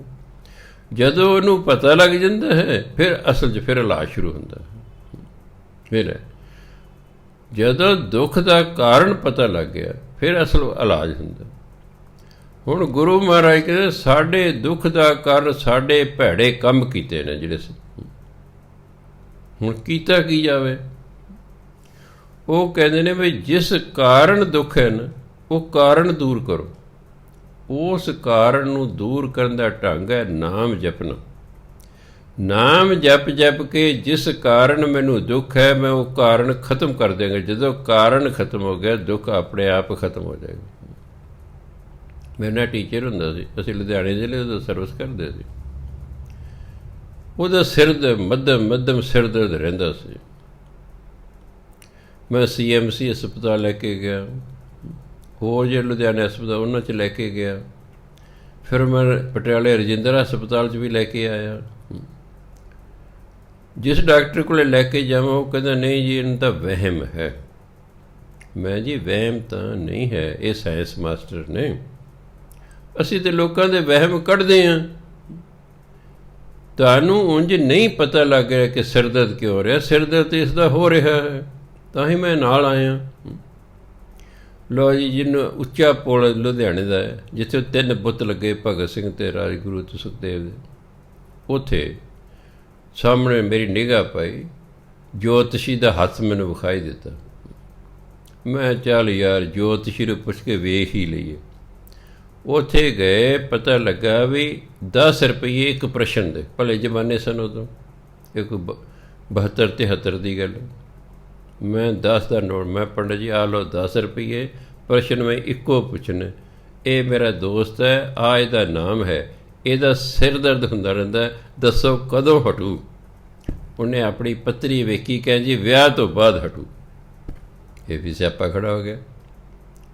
ਅਸੀਂ 5 ਬੰਦੇ ਨੇ ਫੈਸਲਾ ਕੀਤਾ ਅਸੀਂ ਵਿਆਹ ਨਹੀਂ ਕਰਾਉਣਾ, ਪੰਜਬੰਦਗੀ ਕਰਨੀ ਡਟ ਕੇ। ਅਸੀਂ 5 ਅੰਮ੍ਰਿਤਧਾਰੀ ਸੀ ਸਕੂਲ 'ਚ। ਚਲੋ ਖੈਰ, ਸਮਾਂ ਪਾ ਕੇ ਉਹਦੀ ਸ਼ਾਦੀ ਲੰਡਨ ਹੋ ਗਈ, ਇੰਗਲੈਂਡ ਦੀ ਰਾਜਧਾਨੀ ਲੰਡਨ ਸ਼ਹਿਰ 'ਚ। ਉਹ ਉੱਥੇ ਚਲੇ ਗਿਆ। ਉੱਥੇ ਉਹ ਆਪਣੇ ਸਹੁਰਿਆਂ ਨੇ ਕਿ ਵੀ ਐਂ ਮੇਰਾ ਸਿਰ ਦਰਦ। ਉਸ ਸਮੇਂ ਹਿੰਦੁਸਤਾਨ 'ਚ CT ਸਕੈਨ ਨਹੀਂ ਸੀ ਹੁੰਦਾ, ਉਦੋਂ CT ਸਕੈਨ ਨਹੀਂ ਸੀ ਹੁੰਦਾ। ਉਹਨਾਂ ਵਾਸਤੇ CT ਸਕੈਨ ਕਰਾਇਆ। ਉਹ ਕਹਿੰਦੇ ਛੋਟਾ ਜਿਹਾ ਕਲੌਟ ਹੈ ਖੂਨ ਦਾ, ਉਹ ਜੰਮਿਆ ਨਾੜੀ 'ਚ, ਉਹ ਅਸੀਂ ਛੋਟਾ ਜਿਹਾ ਆਪਰੇਸ਼ਨ ਕਰਕੇ ਉਹ ਕੱਢ ਦਿੰਦੇ ਹਾਂ, ਠੀਕ ਹੋ ਜਾਏਗਾ। ਲਓ ਜੀ, ਆਪਰੇਸ਼ਨ ਹੋਇਆ, ਉਹਦਾ ਸਿਰ ਦਰਦ ਹਟ ਗਿਆ। ਕਹਿੰਦਾ ਵੀ ਜੈਮਸ ਉਦੋਂ ਚਿੱਠੀਆਂ ਹੁੰਦੀਆਂ ਸਨ, ਕਹਿੰਦਾ ਹਟਿਆ ਤੇ ਵਾਕਈ ਵਿਆਹ ਤੋਂ ਬਾਅਦ। ਉਹਨਾਂ ਨੂੰ ਕਾਰਨ ਪਤਾ ਲੱਗ ਗਿਆ। ਇੱਥੋਂ ਤਾਂ ਪਤਾ ਹੀ ਨਹੀਂ ਸੀ ਕਿਸੇ ਨੂੰ ਲੱਗ ਰਿਹਾ, ਤੇ ਖੀਰ ਕਿਸੇ ਨਹੀਂ ਜੀ ਤੁਹਾਡਾ ਵਹਿਮ ਹੈ। ਜਿੰਨਾ ਚਿਰ ਕਾਰਨ ਨਹੀਂ ਪਤਾ ਲੱਗਦਾ ਇਲਾਜ ਨਹੀਂ ਹੋਇਆ ਕਰਦਾ। ਬਾਣੀ ਕਹਿੰਦੇ ਤੁਹਾਡੇ ਦੁੱਖ ਦਾ ਕਾਰਨ ਤੁਹਾਡੇ ਮਾੜੇ ਕੰਮ ਨੇ। ਉਹ ਮਾੜੇ ਕੰਮਾਂ ਦਾ ਕਾਰਨ ਜਿਹੜਾ ਦੁੱਖ ਹੈ ਉਹ ਤਾਂ ਹੀ ਹਟ ਸਕਦਾ ਹੈ ਜੇ ਤੁਸੀਂ ਨਾਮ ਜਪ ਜਪ ਕੇ ਉਸ ਕਰਮ ਨੂੰ ਕੱਟ ਲਵੋ। ਜੇ ਤੁਸੀਂ ਨਾਮ ਜਪ ਕਰਮ ਨਹੀਂ ਕੱਟੋਗੇ ਤੁਹਾਨੂੰ ਸਾਰਾ ਕਰਮ ਭੋਗਣਾ ਪਏਗਾ, ਦੁਖੀ ਹੋਈ ਜਾਓ, ਫਿਰੀ ਜਾਓ। ਇਹ ਕਾਰਨ ਹੈ। ਇਸ ਲਈ ਕਹਿੰਦੇ ਸੇਵਾ ਤੇ ਸਦਾ ਸੁਖ ਪਾਏ। ਪਰਮਾਤਮਾ ਦਾ ਸਿਮਰਨ ਕਰਨਾ ਸੁੱਖ ਦੀ ਪ੍ਰਾਪਤੀ ਹੁੰਦੀ ਹੈ। ਗੁਰਮੁਖ ਸਹਿਜ ਸਮਾਵਨੇ, ਅਤੇ ਜਿਹੜਾ ਗੁਰਮੁਖ ਹੁੰਦਾ ਹੈ ਗੁਰੂ ਦੇ ਆਖੇ ਲੱਗਦਾ, ਹਮੇਸ਼ਾ ਸਹਿਜ ਅਵਸਥਾ 'ਚ ਰਹਿੰਦਾ ਹੈ। ਉਹ ਹਮੇਸ਼ਾ ਆਨੰਦ ਦੀ ਅਵਸਥਾ 'ਚ ਰਹਿੰਦਾ ਹੈ। ਆਪੇ ਉੱਚਾ ਉੱਚੋ ਹੋਈ। ਇਹਨੂੰ ਉੱਚਾ ਨਹੀਂ ਪੜ੍ਹਨਾ। ਪੰਜਾਬੀ ਦਾ ਸ਼ਬਦ ਹੈ ਉੱਚਾ, ਹਿੰਦੀ ਦਾ ਸ਼ਬਦ ਹੈ ਉੱਚਾ। ਜੇ ਪੰਜਾਬੀ ਦਾ ਫਿਰ ਊੜੇ ਨੂੰ ਔਂਕੜ ਲੱਗਾ ਹੋਣਾ ਸੀ, ਫਿਰ ਆਪਾਂ ਪੜ੍ਹਦੇ ਉੱਚਾ ਉੱਚੋ। ਇਹ ਊੜੇ ਦਲੈਂਕੜ ਲੱਗੇ ਨੇ। ਇਹ ਪੰਜਾਬੀ ਦਾ ਨਹੀਂ ਹੈ, ਇਹ ਹਿੰਦੀ ਦਾ ਉੱਚਾ। आपे ऊंचा ऊंचो होई, जिस आप विखाले सो वेखै कोई। नानक नाम वसै घट अंतर, आपे वेख विखालने। आपे ऊंचा ऊंचो होए, ਇਹ ਤੇ ਉੱਚੇ ਤੋਂ ਭਾਵ ਕੋਈ ਹੈ ਨਹੀਂ ਵੀ ਉਹ 100 ਕਿਲੋਮੀਟਰ ਦੀ ਉਚਾਈ 'ਤੇ ਬੈਠਾ ਜਾਂ 1000 ਕਿਲੋਮੀਟਰ ਦੀ ਉਚਾਈ 'ਤੇ ਬੈਠਾ ਹੈ, ਨਹੀਂ। ਪਰਮਾਤਮਾ ਹਰ ਇੱਕ ਬੁਰਾਈ ਤੋਂ ਉੱਪਰ ਹੈ, ਉਹ ਹਰ ਇੱਕ ਬੁਰਾਈ ਤੋਂ ਉੱਪਰ ਹੈ। ਹਰ ਇੱਕ ਚੀਜ਼ ਸਾਨੂੰ ਆਪਣੇ ਵੱਲ ਨੂੰ ਖਿੱਚਦੀ ਹੈ। ਨਿਊਟਨ ਨੇ ਬੜਾ ਪ੍ਰਸਿੱਧ ਸਾਇੰਸਦਾਨ ਹੋਇਆ ਹੈ।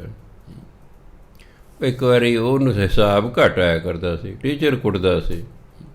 ਉਹ ਕੋਈ ਸਕੂਲੋਂ ਭੱਜ ਕੇ ਬਾਗ ਦੇ ਵਿੱਚ ਆ ਕੇ ਲੇਟ ਗਿਆ ਹੈ, ਅਜੇ ਬੱਚੇ ਹੀ ਹੈ। ਲੇਟਿਆ, ਉੱਤੋਂ ਅੰਬ ਡਿੱਗਿਆ। ਕਹਿੰਦਾ ਵੀ ਅੰਬ ਉੱਪਰ ਨੂੰ ਕਿਉਂ ਨਹੀਂ ਗਿਆ, ਹੇਠਾਂ ਨੂੰ ਕਿਉਂ ਡਿੱਗਿਆ? ਬਸ ਇਸ 'ਤੇ ਸੋਚਦਾ ਅਖੀਰ 'ਤੇ ਉਹ ਜਿਹੜੇ ਗ੍ਰੈਵੀਟੇਸ਼ਨ ਲਾ ਦੱਸ ਵੀ ਧਰਤੀ 'ਚ ਖਿੱਚਣ ਸ਼ਕਤੀ ਹੈ, ਇਸ ਲਈ ਹਰ ਇੱਕ ਚੀਜ਼ ਨੂੰ ਆਪਣੇ ਵੱਲ ਨੂੰ ਖਿੱਚਦੀ ਹੈ। ਤਾਂ ਅੰਬ ਹੇਠਾਂ ਡਿੱਗਿਆ, ਤਾਂ ਅੰਬ ਹੇਠਾਂ ਡਿੱਗਿਆ। ਸੋ ਧਰਤੀ ਹਰ ਇੱਕ ਚੀਜ਼ ਨੂੰ ਆਪਣੇ ਵੱਲ ਨੂੰ ਖਿੱਚਦੀ ਹੈ। ਇੱਕ ਬੰਦੇ ਦਾ ਇੱਛਾ ਪੈਦਾ ਹੋਈ, ਮੈਂ ਦੇਖਾਂ ਧਰਤੀ ਤੋਂ ਪਰਾਂ ਕੀ ਹੈ। ਉਹਨੇ ਰਾਜੇ ਨੂੰ ਕਿਹਾ ਵੀ ਮੈਨੂੰ, ਜਿਹੜਾ ਸਾਇੰਸਦਾਨ ਸੀ, ਵੀ ਮੈਨੂੰ ਆਪਣਾ ਜਹਾਜ਼ ਦੇ ਦਿਓ ਜੀ, ਮੈਂ ਦੇਖ ਰਿਹਾ ਧਰਤੀ ਤੋਂ ਪਰਾਂ ਕੀ ਹੈ। ਹੁੰਦੀ ਹੈ ਇੱਛਾ ਵੀ ਪਰਾਂ ਕੀ ਹੈ। ਉਹਨੇ ਜਹਾਜ਼ ਉਡਾ ਲਿਆ ਜੀ। ਕੁਝ ਸਮੇਂ ਬਾਅਦ ਉਹਨੂੰ ਪਤਾ ਲੱਗਿਆ ਕਿ ਜਿੱਥੋਂ ਉੱਡਿਆ ਸੀ ਮੁੜ ਕੇ ਉੱਥੇ ਪਹੁੰਚ ਗਿਆ। ਉਹਨੇ ਕਿਹਾ ਉਹ ਧਰਤੀ ਗੋਲ ਹੈ। ਉਹਨੇ ਸਿੱਧ ਕੀਤਾ ਧਰਤੀ ਗੋਲ ਹੈ, ਪਰ ਉਹ 'ਤੇ ਪਰਾਂ ਜਾਣਾ ਚਾਹੁੰਦਾ ਸੀ। ਜਹਾਜ਼ 'ਚ ਇੰਨੀ ਤਾਕਤ ਨਹੀਂ ਸੀ ਕਿ ਧਰਤੀ ਦੀ ਖਿੱਚ ਤੋਂ ਪਰਾਂ ਜਾ ਸਕੇ। ਅਖੀਰ 'ਤੇ ਫਿਰ ਸਾਇੰਸਦਾਨ ਨੇ ਰਾਕਟ ਕੱਢਿਆ, ਕਿਉਂਕਿ ਰਾਕਟ ਦੀ ਜਿਹੜੀ ਸ਼ਕਤੀ ਹੈ ਉਹ ਹਵਾਈ ਜਹਾਜ਼ ਤੋਂ ਕਿਤੇ ਵੱਧ ਹੈ। ਉਹ 'ਤੇ 40,000 ਕਿਲੋਮੀਟਰ ਦੀ ਸਪੀਡ ਨਾਲ ਉੱਡਦਾ ਜਦੋਂ ਉਹ ਫਿਰ ਉਹਦੀ ਜ਼ਿਆਦਾ ਸ਼ਕਤੀ ਹੋਣ ਕਰਕੇ ਉਹ ਧਰਤੀ ਦੀ ਖਿੱਚਣ ਸ਼ਕਤੀ ਤੋਂ ਬਾਹਰ ਨਿਕਲ ਜਾਂਦਾ ਹੈ, ਬਾਹਰ ਨਿਕਲ ਜਾਂਦਾ। ਆਪਾਂ ਨਾਮ ਜਪਦੇ ਹਾਂ, ਨਾਮ ਸਾਨੂੰ ਉੱਪਰ ਨੂੰ ਲੈ ਜਾਂਦਾ ਹੈ। ਇਹ ਧਰਤੀ, ਕਾਮ, ਕ੍ਰੋਧ, ਲੋਭ, ਮੋਹ, ਹੰਕਾਰ ਸਾਨੂੰ ਹੇਠਾਂ ਖਿੱਚਦੇ ਨੇ। ਨਹੀਂ ਸਾਡੀ ਗੱਲ ਬਣਦੀ।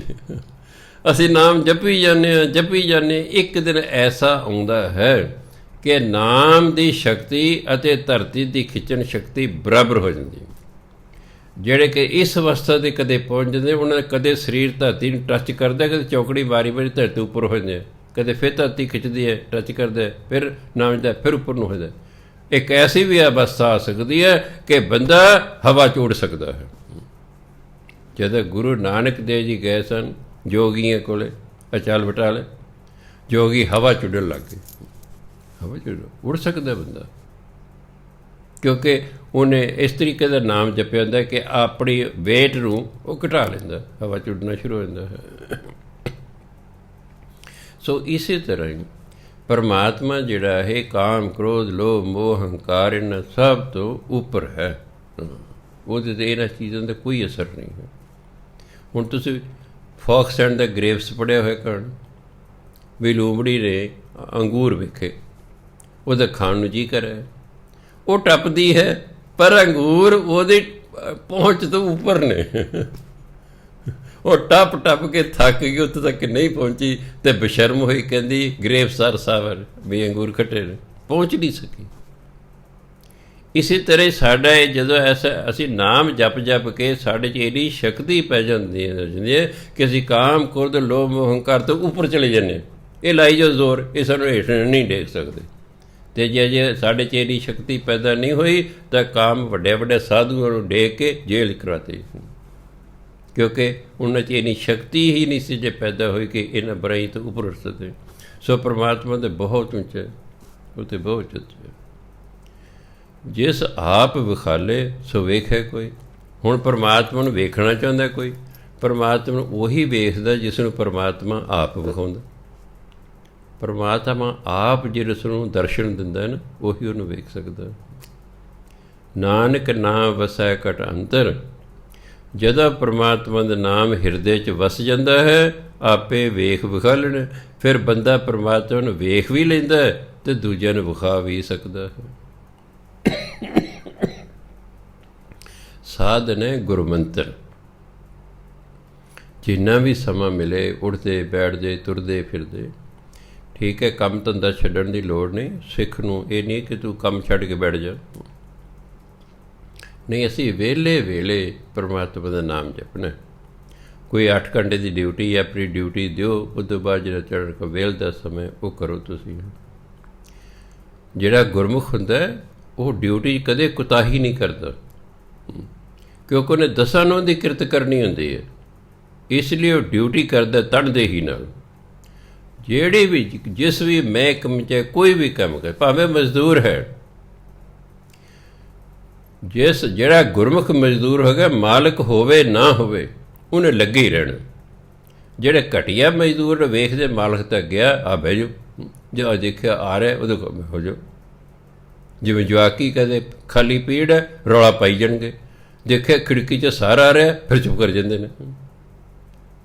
ਡਿਸਿਪਲਿਨ ਹੀ ਨਹੀਂ ਸਿੱਖਿਆ ਬੱਚਿਆਂ ਨੇ ਵੀ ਅਸੀਂ ਆਪਣੇ ਆਪ ਵੀ ਕੁਛ ਕਰਨਾ।